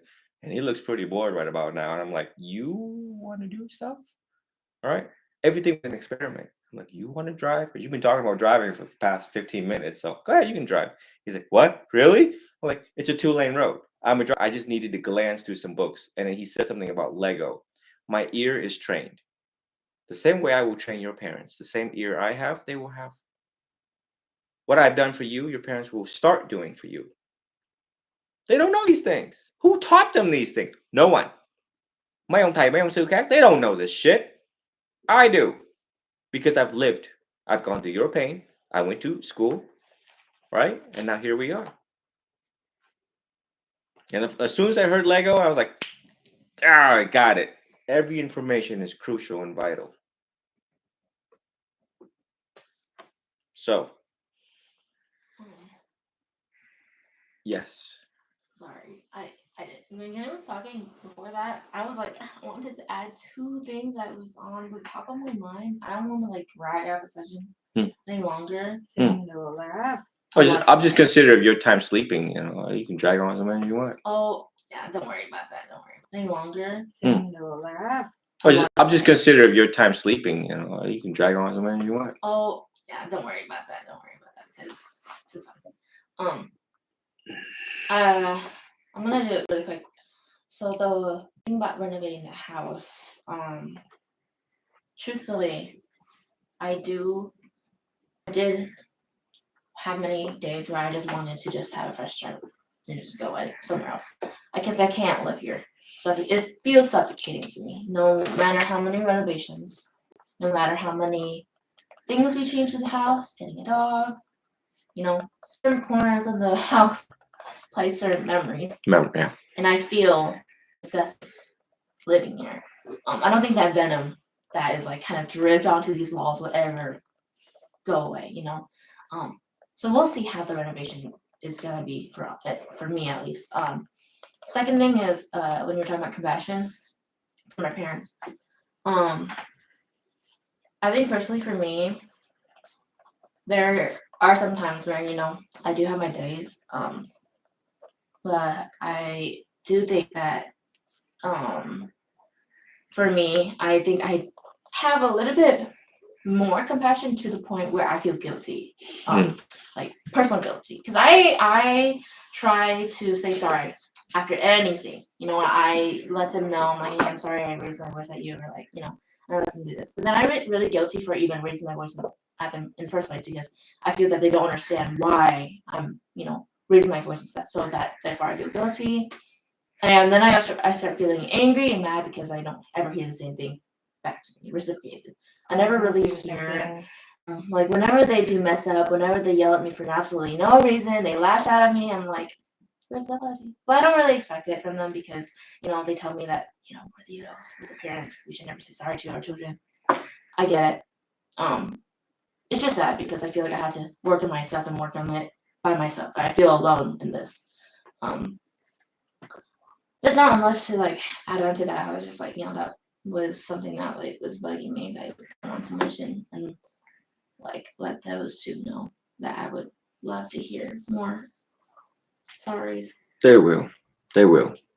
They will. And I know in the forthcoming days, you all will continue to be quiet and reserve into your solitude. That's why I got you the journals, because I know things that you want me to know, you write in that journal. And when we meet back in Florida, you share them with me.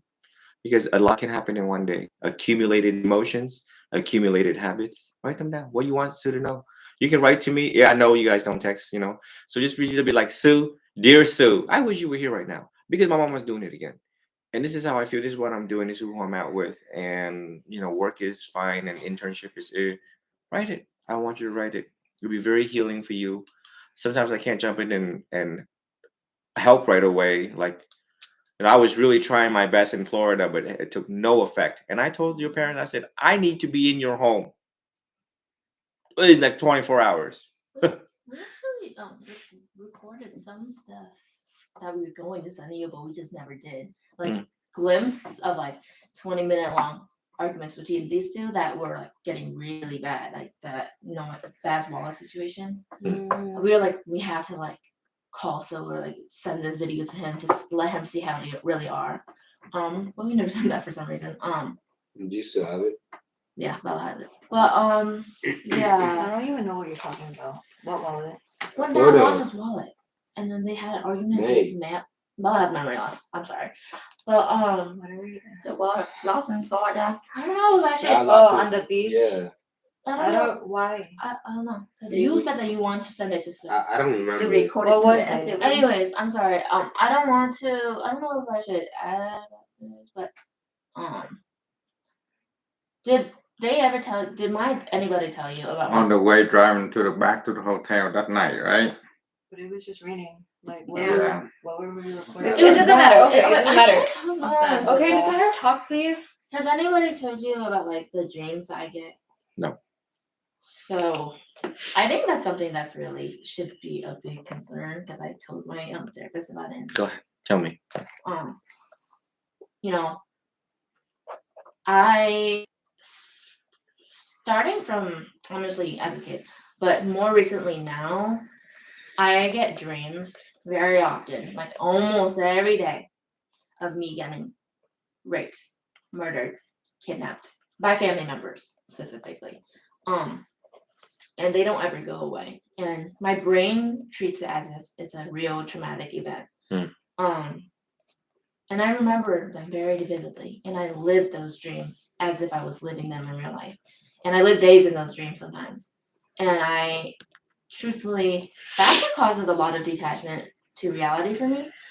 We could always delve more into that, possible. But those dreams were the reason why I found out our childhood was like that. Because for a long time I didn't really remember anything. And so I started getting dreams of like, I'm getting flashbacks and dreams of like them doing certain things. And then I brought it up to my siblings. They're like, oh, yeah, that did happen. And that's how I confirmed it. I didn't remember it. I think that's the one good thing about siblings, because for like a good period of time, I thought I was tripping. Like I didn't, like I said, memory shit. Like a lot of the things I'm like, did it really happen? But then as they got older, they're like, oh, you too? And it's like when we kind of just like piece things together, piece things that we all don't remember. Yeah. Um, But yeah, I'm just scared shitless of this. Because I genuinely have a fear of sleeping. So, number one,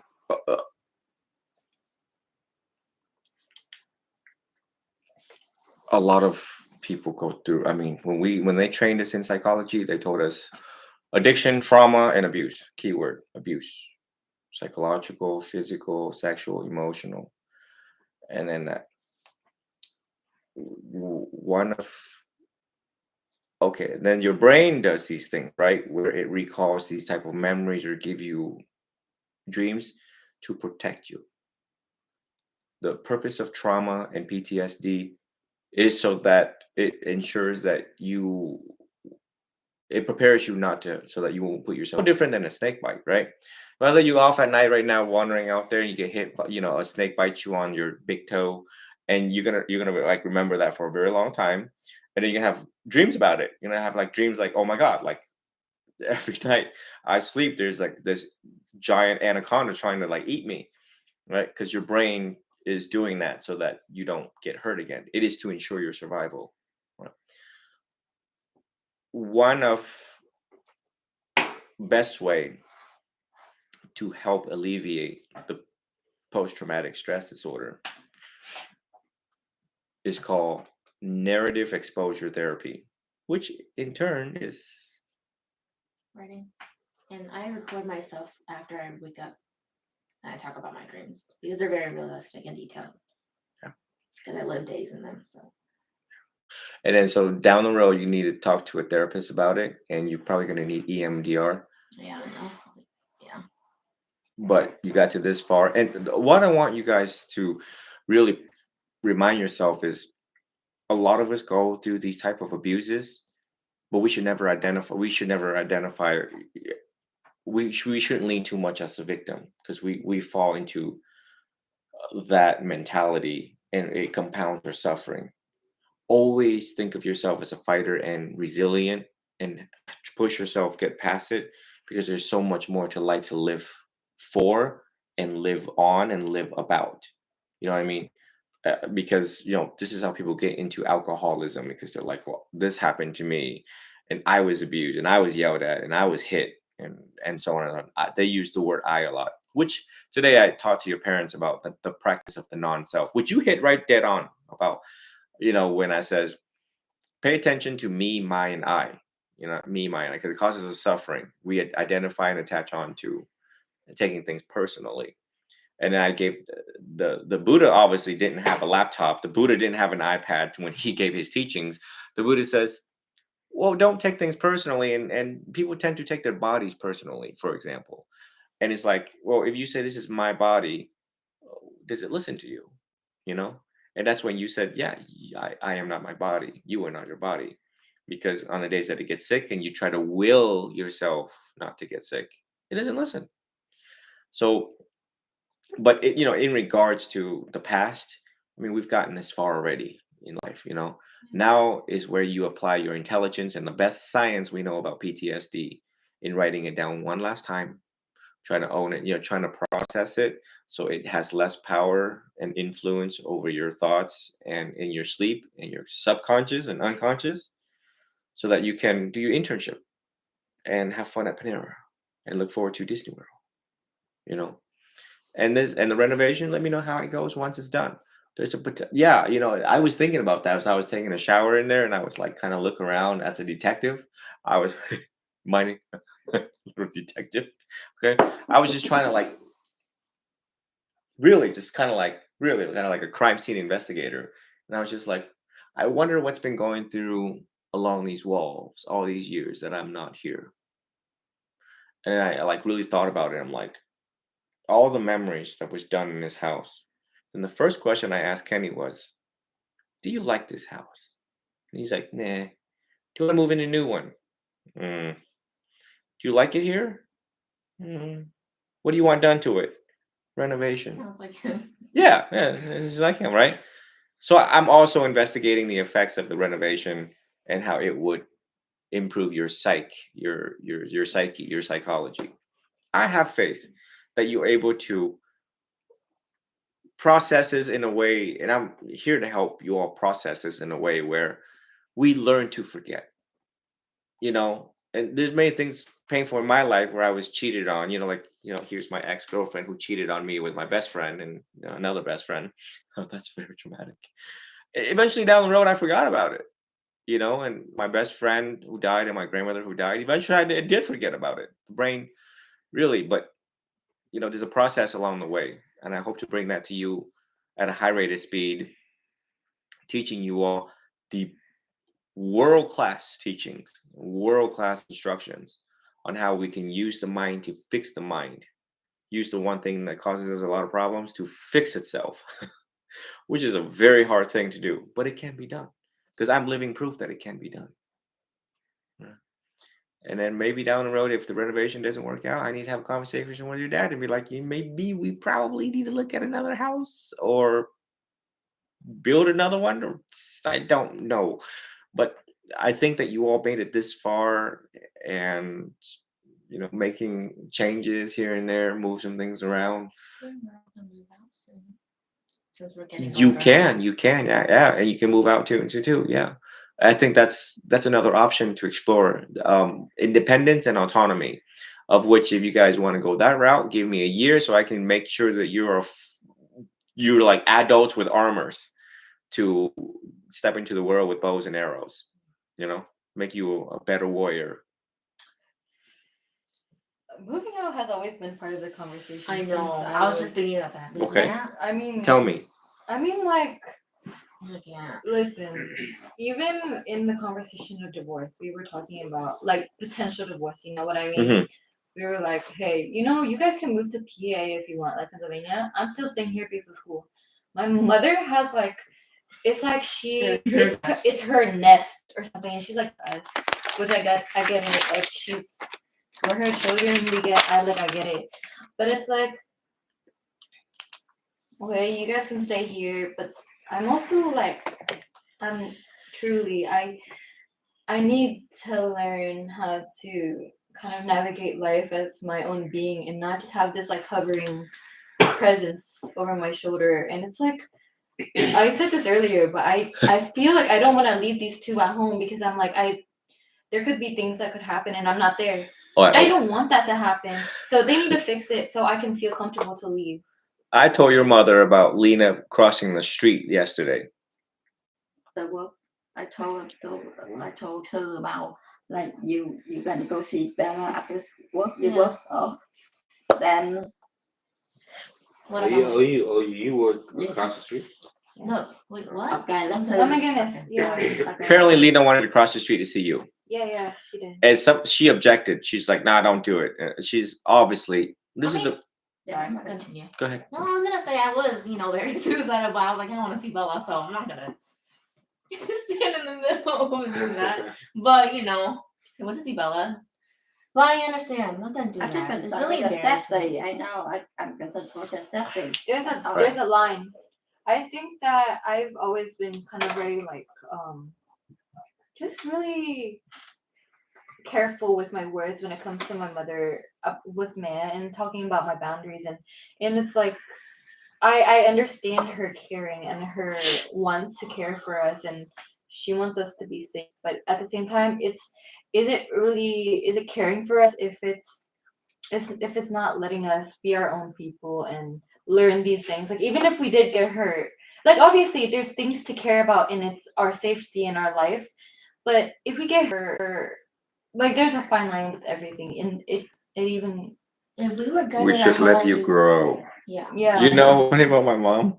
Is she the same? It's that when I was 23, I was appointed chief of security. Chief. Right. 4 stars. That's really young to have stars. They gave me like 10 people to like hover around. So I was giving instructions and directions to young armed officers. They're armed. My mom's like, tối rồi đừng có đi đâu. And I was like, Classic. I have full uniform. I have 3 magazines for my gun. My gun was a Glock 21. It was a cannon. It was a cannon with a light on it. And I have a radio. I have a bodyguard. I have my own personal bodyguard, Patrick, who was a Marines. He was a corporal in the Marines. And my mom would call me, "What are you doing? You come home." So it's like this mother thing, right? Especially Vietnamese, they do hover over us. So I die till this very day, and I'm like, I took her like maybe like 4 years ago where she stopped doing it. Yeah. Bro, I'm pushing 40, and she stopped doing it 4 years ago. So 2 things. My job is to try to prepare them to let you leave the nest, but you must know it's a mother nature Yeah. thing. It's gonna be very No. annoying, but But also I'm like so grateful because we wouldn't be here without her. Right. No, I like I totally- completely get it. yeah. It's like I definitely see both sides. Definitely see her side. But yeah, I feel like for me, it's just like I remember when I was younger, I would always be like, "Oh, I want to live in the city. That's where I want to be." And she's like, "No, you have to stay in this It's house also with me." because she did leave her family's house Yeah, too. I understand it. So I'm not mad. It's just I like- don't care. It's like it's gonna just be time, and I'm the firstborn. the other useful thing I want you all to know is that we organism, we take a long time to change. You know, a long time. The programming that has been done here, like it just takes decades for us to be convinced that okay, it's okay to let them go.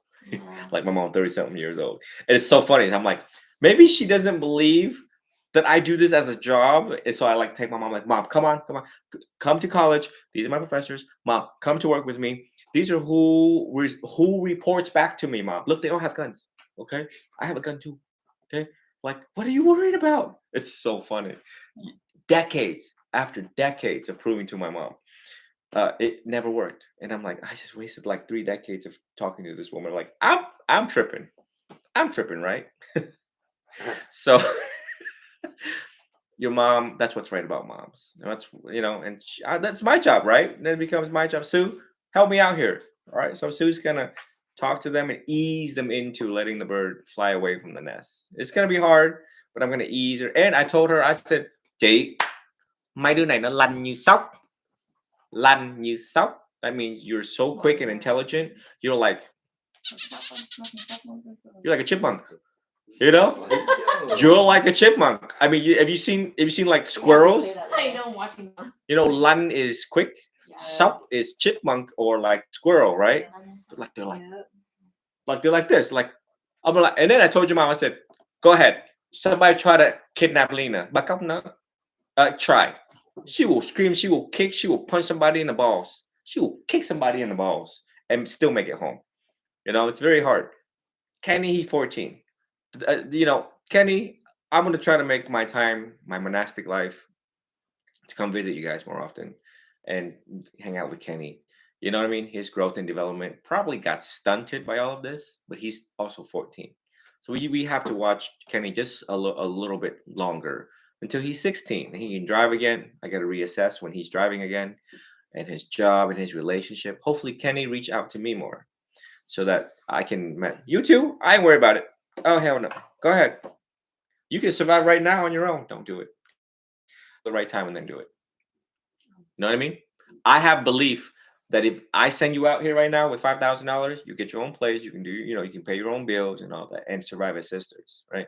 But don't do that just because I said it. You just Oh, you're talking about both of us? yeah. Oh. You know what I mean? If you were 18, 19 right now and out the door, there's no problem y'all surviving on your own. No, yeah, trust. I've Actually, I run would not be simulations. suicidal.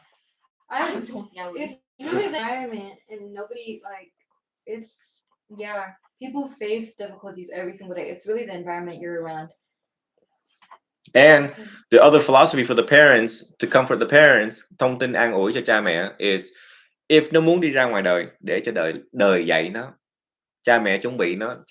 Job of cha mẹ is to prepare the children to leave the nest. You give them all of the information. This is how dad loves you. This is how you should deal with money. This is how you should love your husband or boyfriend. This is if something goes wrong, you tell me about it. They give you all this information to leave the nest.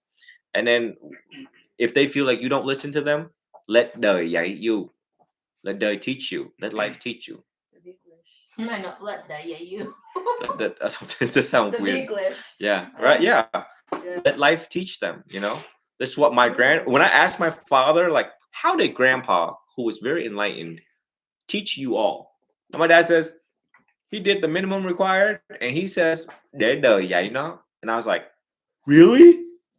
And I was like, makes sense though. I was gonna say. Because there was like 7 of y'all. And I was like, yeah, that man is exhausted. He was exhausted. He was a professor. He taught to provide for 7. Professors make like $10,000 a year. Yeah. If even in Vietnam, that was like even. My dad said the only thing he had on him was a watch that was like $5 and a bicycle that didn't have a chain.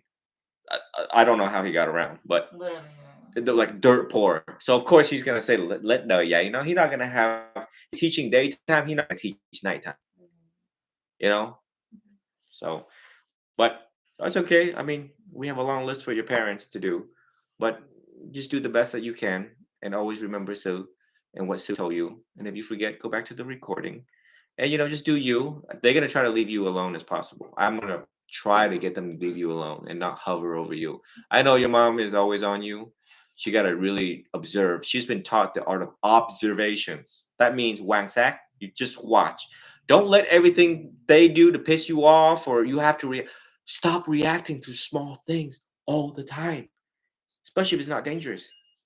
I noticed that your mom react to a lot of things, a lot of the time, when it's not necessary. I know. And I'm like, chill. I know. Like the art of chilling. Chill with us. It's so funny. We're all sitting in there. Me and your dad's watching her, and we're like, Jade, can you chill? Jade, you're doing it again. Jade, we just told you. I just told you. So your mom has the little adorableness in her.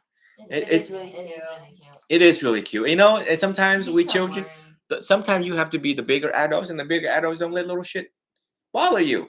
It's like, that's just her. That is the true nature of her.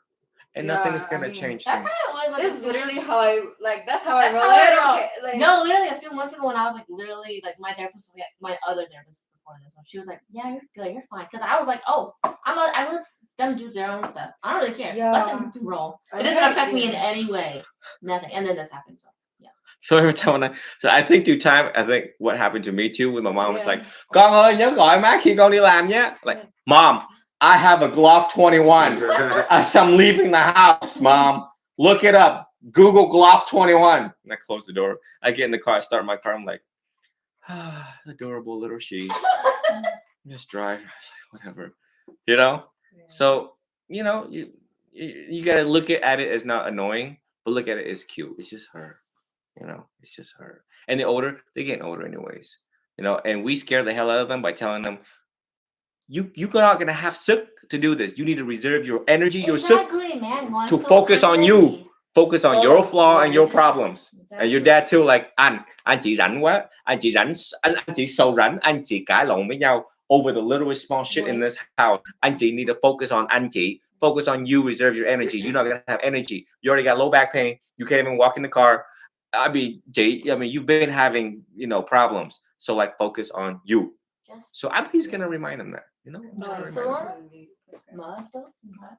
And then help. Your health, your happiness comes first. Yeah. Please. Don't worry about them. Let you stop. They literally don't listen to us, so you need to tell them. I know. Mẹ nói That's dạ, it. cái mẹ nói ok Yeah, okay. ba con không nói thì mẹ nói mấy hôm nay á, thiệt sự là đó giờ mẹ nói tiếng Việt con đang hiểu nha. Yeah. I don't hiểu. It's I so can funny. hiểu. I hiểu, con hiểu. I can hear all of sao it con now. I hiểu? literally Ok, watched mẹ you nói tiếng rant Việt to cho your con hiểu. bestie. Ok. Đó giờ từ khi mẹ lập gia đình á, mẹ muốn là một người vợ tốt, người mẹ tốt, mẹ làm những gì mà có thể in my strength để muốn gia đình này mẹ hoàn hảo, nhưng mà I know that I try my best. The wrong decision. Rồi hợp bác lên mẹ có nhiều anger issue, không có biết không control, so affect tụi con tới bây giờ. Until today, to this day là mẹ rất là feel hay là thấy tội lỗi lắm. Mẹ không có hồi đó cái chuyện mà vui buồn mẹ không biết tại sao mẹ đi nói với tụi con. Mẹ rất regret đó, hối hận mấy vụ đó. I should have like go counseling or something. Mẹ biết ba con đi làm cũng bị stress, mẹ ở nhà thì mẹ cũng muốn take care raise cho family này, đó tụi con là có good food ăn mỗi ngày. Mẹ muốn take care tụi con những gì mẹ có thể làm, nhưng mà sometimes á mẹ không có control được. Bởi vậy mẹ hay tâm sự những gì vui buồn với tụi con, mà mẹ không có nên tâm sự những gì mà đã xảy ra với mẹ với ba. Mẹ rất là hối hận nên mẹ đã làm cho tụi con đến ảnh hưởng đến tinh thần của con. Mẹ rất là mẹ xin lỗi tụi con thật sự. Mẹ đôi khi hồi đó mẹ cũng nói buồn sao mình, tại sao mình suy nghĩ sao mình làm vậy như vậy, mình không có biết. I did not know what to do because like before get married mẹ không có biết. I should have taken a parenting class, hay là trước khi có con mình phải học mấy cái đó mà mình có học đâu. So I did not know how to handle. Bởi vì bây giờ gặp mẹ thật sự mẹ không muốn tụi con bị vậy đâu. Thật sự hồi nãy mình nghe cái này nó mẹ chỉ thấy feel bad là mẹ không có làm được những cái gì mà có thể cho nó, because I'm homemaker. See, your dad is you know, on the breadwinner here, so he has a lot of things to take care. So sometimes I wish that I have like. You guys are just humans too. You Vậy don't wouldn't have known. Financial status does not that is not your worth. You loved and cared for us in your own ways throughout the years, and you have to remember that it's okay. It's not okay that these things happen through our childhood, but it's already happened. What we just want for you is to keep caring for yourself and for your own health and happiness now, so that you can keep taking care of us and loving us for as long as possible. It already happened, man, and I forgive you. It's okay that you went to me when I was younger. mẹ xin lỗi thầy mẹ. Không sao. You know, technically, homemaker, a wife that stay at home and don't go to work, your worth is the guy who buy this, right? That is 40. It is equivalent to $100,000 a year. I'm sorry. You know, it's like 100 that, like, you know what I mean? They've done this. They were like, well, women that stay in the home to take care of kids that don't go to work. What is actually, if they went to work, like how much would it be to take care of all 3 kids in the home? Your mom's actually like $100,000 with any other women that stay in the home and take care of kids, because the time, the cooking, and everything like that, you know. But now I'm here, right? Because Sue teach the how, and that's what Buddhism does. We teach the how. I just feel like a fair mother, a fair wife, and I have nothing.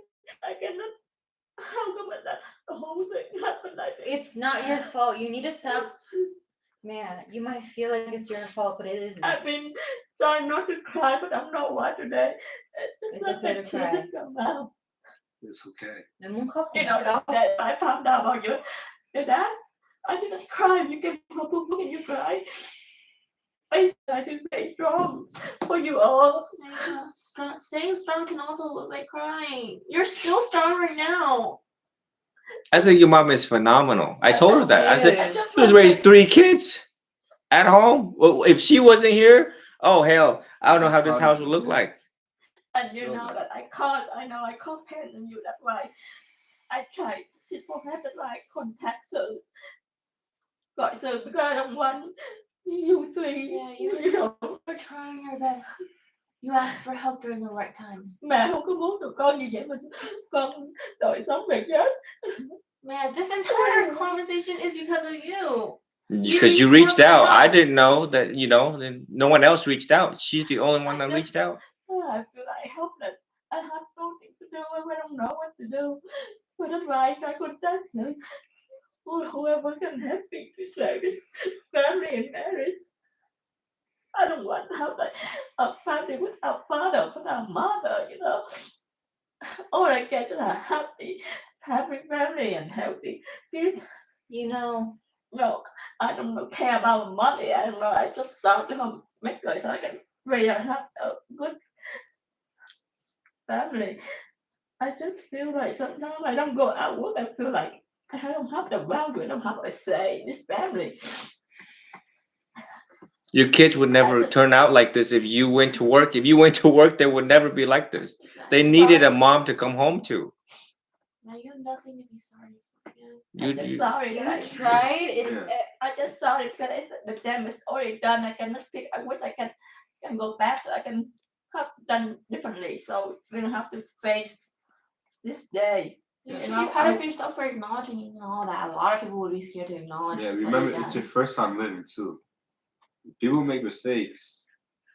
I know. And you can always learn from I it. should So not cry in front of my kids. it's No, not. It's No. not. I would rather It's you not cry weak to cry, then man. let this ponder I in your promise you brain that. and just have your mental just crumble. Do you know why you are so sick all the time? Because you're constantly stressed, because you're always worrying. We know that you're trying. No matter even if the way that you're trying ends up hurting us, no matter what you did, you were always looking out for us. It might have been in the wrong ways, sure, but at the end of the day, you were always looking out for us and caring and loving us. That was always on the forefront of your mind. That was always your goal. It might have hurt us, but now that's why we're here and we're trying to mend this relationship and mend our family because you reached out to Sue. You took the first step that everyone needed. Man, you are trying and you are doing your best. We see it. We acknowledge it. You're not feel doing terrible anything because I caused a lot of pain in you three. I was like, go back to and have a good normal life, a happy child, happy parent. It's just that back then, I know your dad and I, we had so much ego. Các bạn ngã, ai cũng nghĩ mình đúng hết trơn á, mà không nghĩ về cái sự mình mental health của con cái mình, the happiness của con cái mình, chỉ nghĩ là tôi đúng, mà cãi qua cãi lại không nghĩ vậy mà ảnh hưởng từ long term, tụi con bởi vậy bây giờ tụi con mới bị vậy nè. But mẹ rất là appreciate ba con đi làm một mình, ba con lo cho bố mẹ con, và mẹ không bao giờ mẹ đua đòi, mẹ đòi hỏi mẹ cần phải make sure that I don't go shopping, mẹ không bao giờ mẹ muốn đi shopping tại vì mẹ biết mẹ đâu có ba thì làm ra tiền khuyến để có đủ thứ để lo lắm, mẹ không có đòi hỏi gì hết trơn, you see I don't wear brand or họ đâu có đòi hỏi gì đâu, you see I don't go shopping. We know Mỗi you lần don't. về là dì Quyên hay là mọi người cho mẹ chứ mẹ đâu có xài, No, we know. We know. You don't have to explain yourself. We see it. You never. Yeah, I just that wish you just- put yourself first. Why have you? đó giờ là mẹ chỉ cần sinh cho chồng với con thôi chứ mẹ không mẹ put other people before. But that proves your love, right? You also have to That shows- remember, a person cannot take care of another person if you're not well yourself. Like you have to put your happiness first. We're not happy if we're seeing you so miserable and sad all the time. We want you to be happy and healthy. Your stress is gonna kill you one day, man. Seriously, you have to take care of yourself. Exactly. You need to start putting yourself more first. And- Prioritize yourself like you prioritize us. You Hold on. care for us. We see it in every single thing you do. Truly. she went to YMCA not too long ago, right? She Exercising only and all that. started recently. Truly. She went to YMCA not too long ago, right? She Exercising only and all that. started recently. Cho Just recently because. Mhm. tại đó giờ con không có muốn đi ra ơn tại vì muốn nhà lại đồ hộp để bố lo cho con cái cho chồng con. Không, All the time, every day. Well, so now we spend more, now you guys know where she's coming from, and we can take her. You guys do more family stuff. That's how you take care of mom too. Well, from what I heard was they wanted to go places, and then the kids don't want to do their own thing. But now you know that mom's got needs. So when mom invite you to go somewhere, you go for the sake of mom, because you realize that she waits the end of the day for you guys to come home to do stuff with her. You know what I mean? So the whole family has to work together in order for this to work. It can't be everyone going to the room and close the door, and then mom's like, "What? Who's gonna hang out with me now?" And then of course, and then dad and mom, and then the kids. It's always a family system and unit. So hopefully, the truth comes out in your mom's heart, and you can see her own struggles and pain. And you guys do more family time together. Because you guys gonna grow up very fast. You're already growing up very fast. I don't think your kids should be like this. Look at how tall Kenny is because of you. And the first thing I said when I came in here the first day was, "Chị nấu đồ ăn ngon thiệt." Because my aunt and it, recorded live. Oh shit! Someone's gonna call me out. But I'm like, Jay, do you realize that chị nấu đồ ăn ngon, nó nuôi dưỡng, it nurtures, it nourishes con cái trong nhà. Brain health, we spoke about brain health about that 17-year-old kid. And husband không có chán. You imagine, oh, I've tasted my aunt's food, and I'm like, I don't know how to get married that long. Oh my God, when the food's that bad, But this is your trophy. They're growing up. You get to watch them grow up and everything like that. It cannot possible if you went to work too. And that's what's right about you. And what's wrong about Vietnamese people? Ham tiền quá, không chú ý đến con cái. But you the opposite. Chị lo về con cái hơn là chị lo về tiền. Và chị nhớ là cái lương của một người mẹ ở nhà đó mà take care ba đứa. Right now, like $100,000 to $120,000 home economics. I didn't know that till I read it. I said, what is the worth and value of a woman who stay home and take care of her kids? Because she has to, because no one else would do that. And if she have a job, she have to make enough money to pay for someone to cook for these kids. So you think about it, 3 kids, you have to make $120,000 to pay somebody $40,000 to cook for them. Why $80,000 go to the house and mortgage? You fail to see what you did right. It takes someone like me to tell you what you did right. And you still look young. And you still look Literally. good. Oh my God. We were in the morning, I sit here talking to your dad. She walked out and I said, "Chị đi đám cưới hả? You going to a wedding?" She got makeup on and everything. She was wearing a red shirt. She got jewelry on. And I'm like, yêu đời. You ever seen a woman to take care of 4 kids, 3 kids, and they like, listen, they wake, good morning. Well, come on, good morning. Your mom still yêu đời, is what we call it. Still love life. You say that to your aunts. Vibrant. Please. Vibrant. Because our aunts always Tại vì Yeah. biết trong gia đình con nói ra mà còn mấy người khác ta nhìn con cặp mắt là homemaker, ở nhà đâu có làm tiền đâu, ở nhà ở không làm gì hết. Thương Well, lắm. then they need to shut up and Mấy look at người their own khác hay happiness nói in their con own biết life. ngoài That's why we don't compare. bạn Remember? bè con ở ngoài đời, nhiều khi bây giờ con cũng thấy rằng người ta cũng thấy ở người ngoài ta thấy con hạnh phúc vui vẻ, có gì được người ta cũng nói tại sao nhỏ này không đi làm, ta tưởng con chắc con không thích đi làm, chắc ở nhà chắc cũng sướng lắm á, ta judge rồi xong rồi ta based on cái sao là thôi người này không có sống, không có chơi sống được lúc hết. Con biết rồi, nhà con nói con vậy luôn nè, không đi làm nhưng mà mỗi cái hoàn cảnh khác nhau. Thật sự tại vì sức khỏe con nữa chứ con cũng ước một ngày đó cũng đi làm để cho mình khuây khỏa, với mình có làm một chút gì đó mình có thể mình có. Chị, I think you hiền quá. You're passive. Kệ bà tôi làm cái gì kệ bà tôi. Mấy bà lo cái việc của mấy bà thôi chứ không lo tôi làm chi. You have to fight back sometimes, right? Thiên hạ, right? Anh Nhân, right? Kệ bà tôi có ông chồng á, mà ông chồng provide this, I have intelligent kids, kệ bà tôi, I'm happy, hạnh phúc của tôi nó không dính líu gì ai chứ. No, I don't. You just worry about you, bro. Don't do me, bro. Damn. Nói Damn. Why you all up on my ass, man? Why you Exactly. all up on my ass? That you got? Do you have a life? Do you live? You obviously don't have a life. That's why you all up in my ass. Rồi nhà con nói nữa, bà con nói ở nó ngồi nữa mà tao không hiểu quan trọng của nó. Because Vietnamese is new. Very muted. The hell? They love gossiping. They love it all. You think I care what other monks think about how I teach when I say I don't give a shit? I don't give a hell. I'm doing my own thing. I'm in Ohio, bro. I'm chilling. I'm chilling with Kenny. Kenny, go get them Legos. You think? Cả ngàn ông sư ngoài đó. Who told me I did wrong? I give a damn what you say. Bro, I'm changing lives. You changing lives. You changed the lives of all these three. And no one has a perfect family. If this was the perfect family, they would never learn. In life, why do we cry? Why do we happy?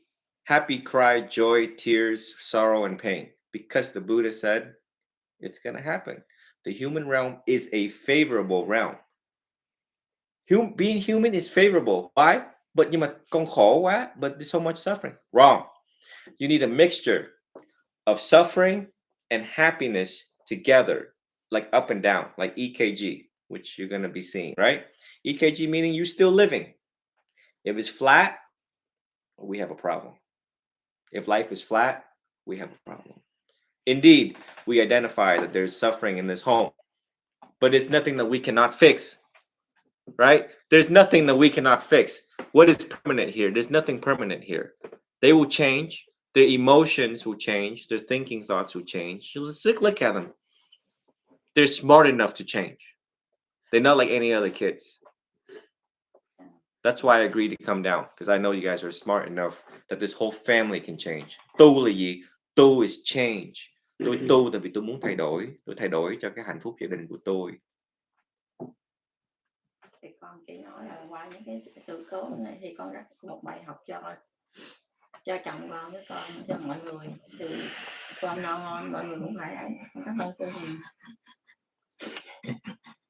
Như vậy. Như vậy. He's realized he took it all in and now it's coming out. He took it all in. He also realizes what he contributed to this family. And this is very healthy. What you've seen is very healthy. He asked for forgiveness. That's what he did. He did exactly what I taught all of you in the beginning. And this is where change starts. And you all get to see this is how change. You all get to see this is how change is. And this is the strength of a man to realize that he's wrong. And the strength of a man to realize that I'm gonna change from now on. I'm a father, I made my mistakes. And as of this point forward, I will change for my wife, for my kids.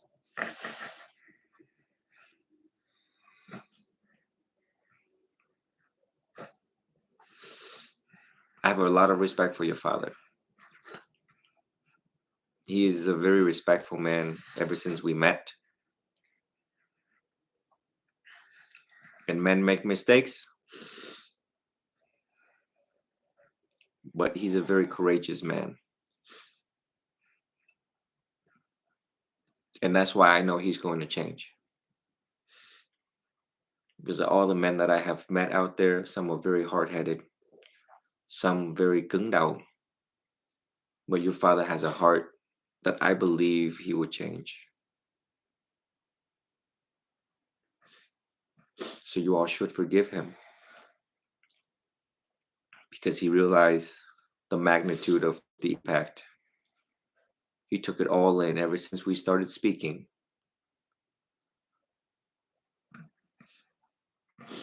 They realized they didn't know the how, and they will start to understand the how. Anh có gì nói ra để cho con hiểu cho anh có muốn những gì em đã nói ra cũng share. Anh nói ra để cho con cái hiểu, tại vì Sorry. That's it.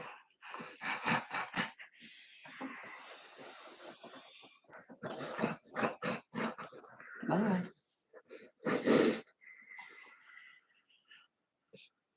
We All right. We all really have to give it up that your dad is one of the most victorious provider of, I mean, comparable to any other Vietnamese systems.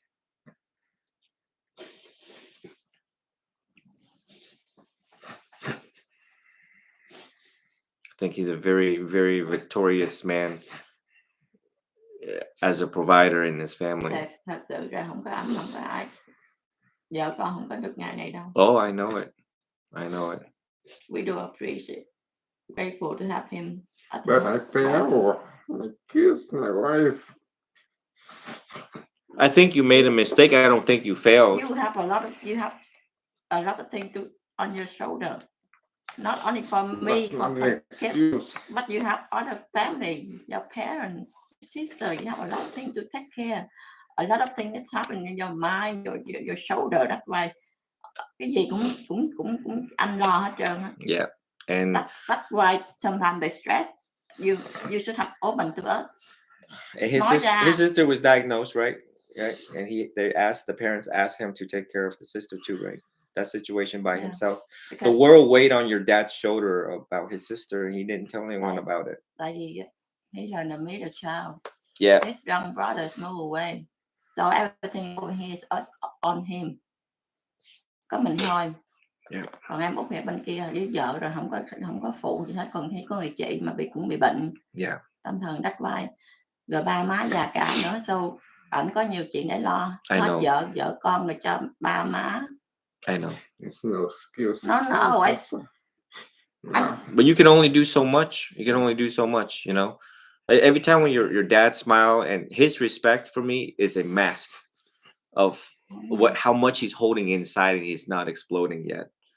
And I wait for this moment for it to come out so that he doesn't have heart problems. You know, and young, you can only do so much, you know, but you also have to reach out for help and to know how to process things. I think you're one of the best. I think you're one of the best. I don't think I've ever seen a provider like you. Like you're like Hercules, comparable to other Asian families. A 2-story house with 3 cars, 3 kids, 3 cars, a wife, and you have to retreat to your basement. And based on all of my recommendations that you have done, is sacrifice. You, for how big you are, a big guy like that, to be humble to do what you do is respectful and admirable. Other men should learn from you, because other men don't do what you do. They take the easy way out. They leave. They pay child support and then they leave. They don't do that. They don't do what you do. Tại cái chuyện đã xảy ra cũng là lỗi của con. Tại vì con lo, biết gì lo cho con cái mà nhiều khi không có đầy, cũng không có, cũng nhiều lần cũng nói hỏi anh có gì cũng tâm sự cho em đi. Tại vì con cũng hay có gì buồn hay tâm sự với ảnh mà ảnh không chịu tâm sự với con. Sao con biết được? That's why I think You because better not say that that's why he cheated, though, man. These things can coexist. Ba has a hard life. We know this. This is the reason. This is the why. But it doesn't excuse it, and you cannot blame yourself. We are giving back grace because he's learning and he's trying to adapt and become better, and that's a good thing. But you can also, in that same sentence, you do not blame yourself.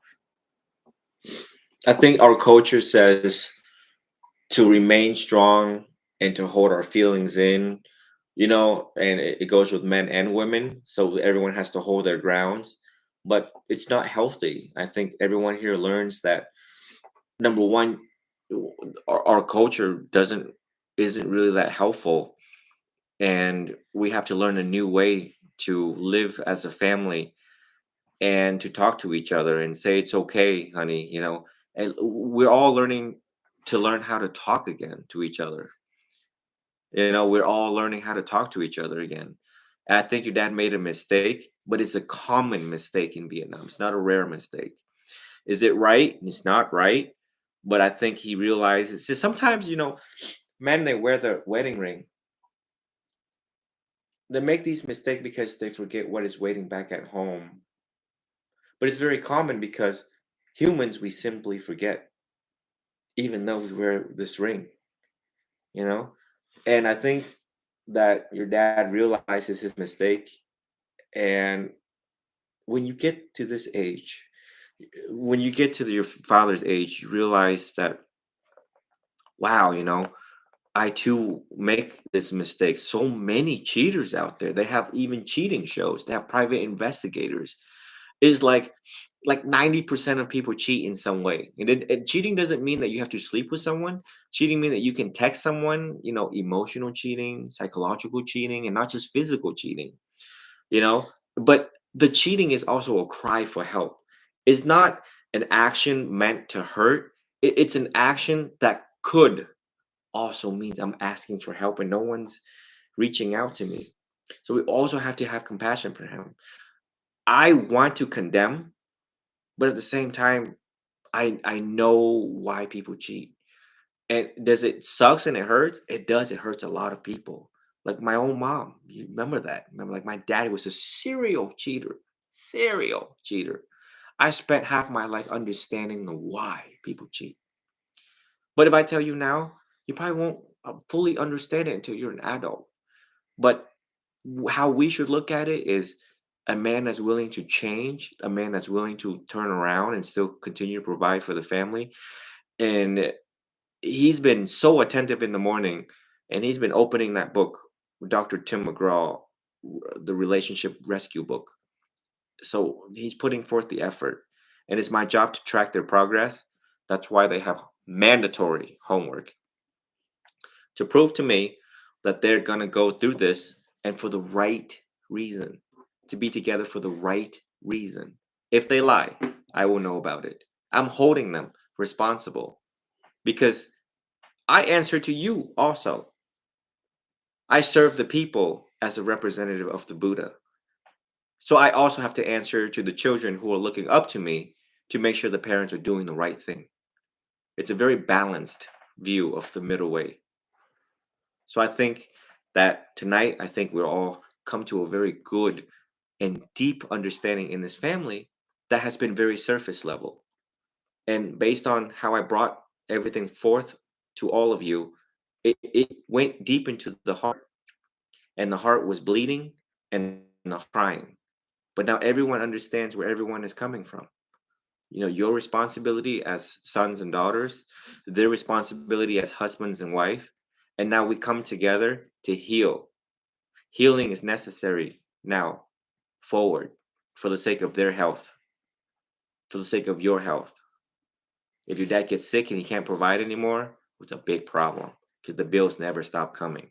Your mom's health, very important to continue providing for you and to keep in high spirits for your dad. Tâm cái tâm cái nó tâm thần cái gì đó. Ờ, Bác nói cái linh hồn của mình và cái con đường tâm linh của mình nâng lên, lift each other up for the sake of your health. The Buddha taught in this life you will be subject to birth, old age, death, disease, and decay. You already seeing old age, you're already seeing decay, you're going to see disease.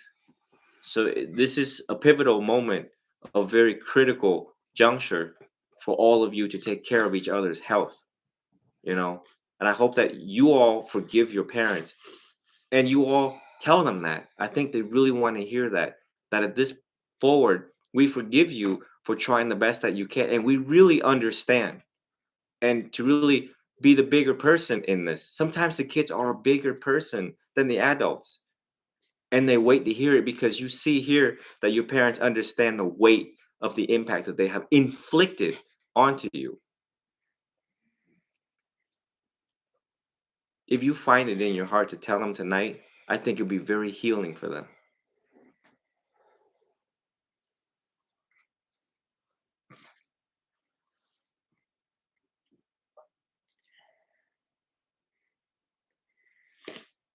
It's okay. I'm not asking for forgiveness, but I'm asking for an gems to try to fix this. Okay. Thank you, Fiona, for talking about what you felt. ba mẹ xin lỗi tụi con đã làm tổn thương tụi con bao lâu nay. Truly, I'm just grateful that you're willing to change too.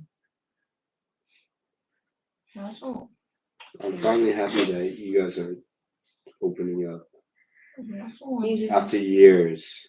I want to acknowledge that even through all of this, all of the past month, I had so much hatred for both of you guys because you guys had hurt me a lot.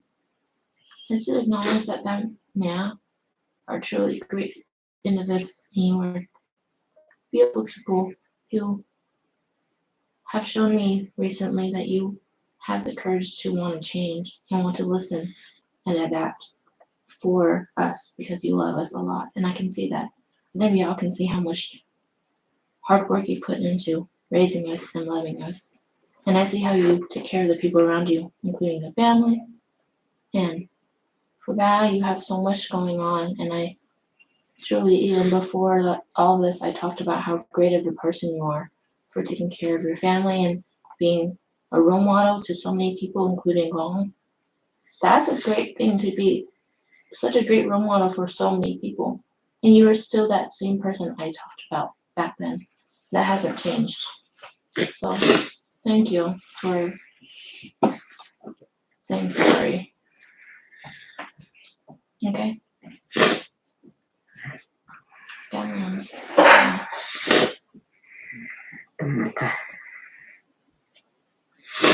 You don't see me cry. Sometimes I think that we needed to see you.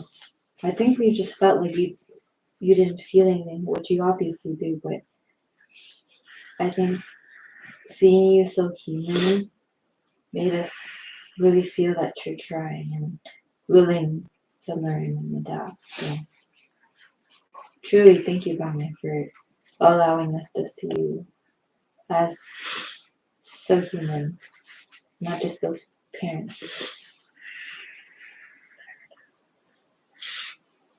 I wish hồi đó là có cái lớp mà dạy cách là parenting class mẹ sẽ đi học. Mà cái này á, không có cơ hội, mình không tự mình Sometimes you just gotta live through it to really để learn năm from nọ it. tới giờ hôm nay là có một big lesson. And you know what? Even if you didn't learn back then, you're still able to learn now. So it's okay. It's okay. Mẹ Think chỉ, for something. mẹ chỉ muốn gia đình mình từ ra tới là Everyone said, "Oh, yeah." I just wanted to see the truth in people. And sometimes I'm very strong with my words in order to bring out the truth in people, you know.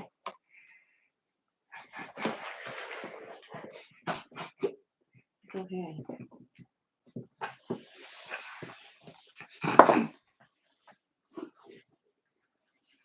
So it's 10:27.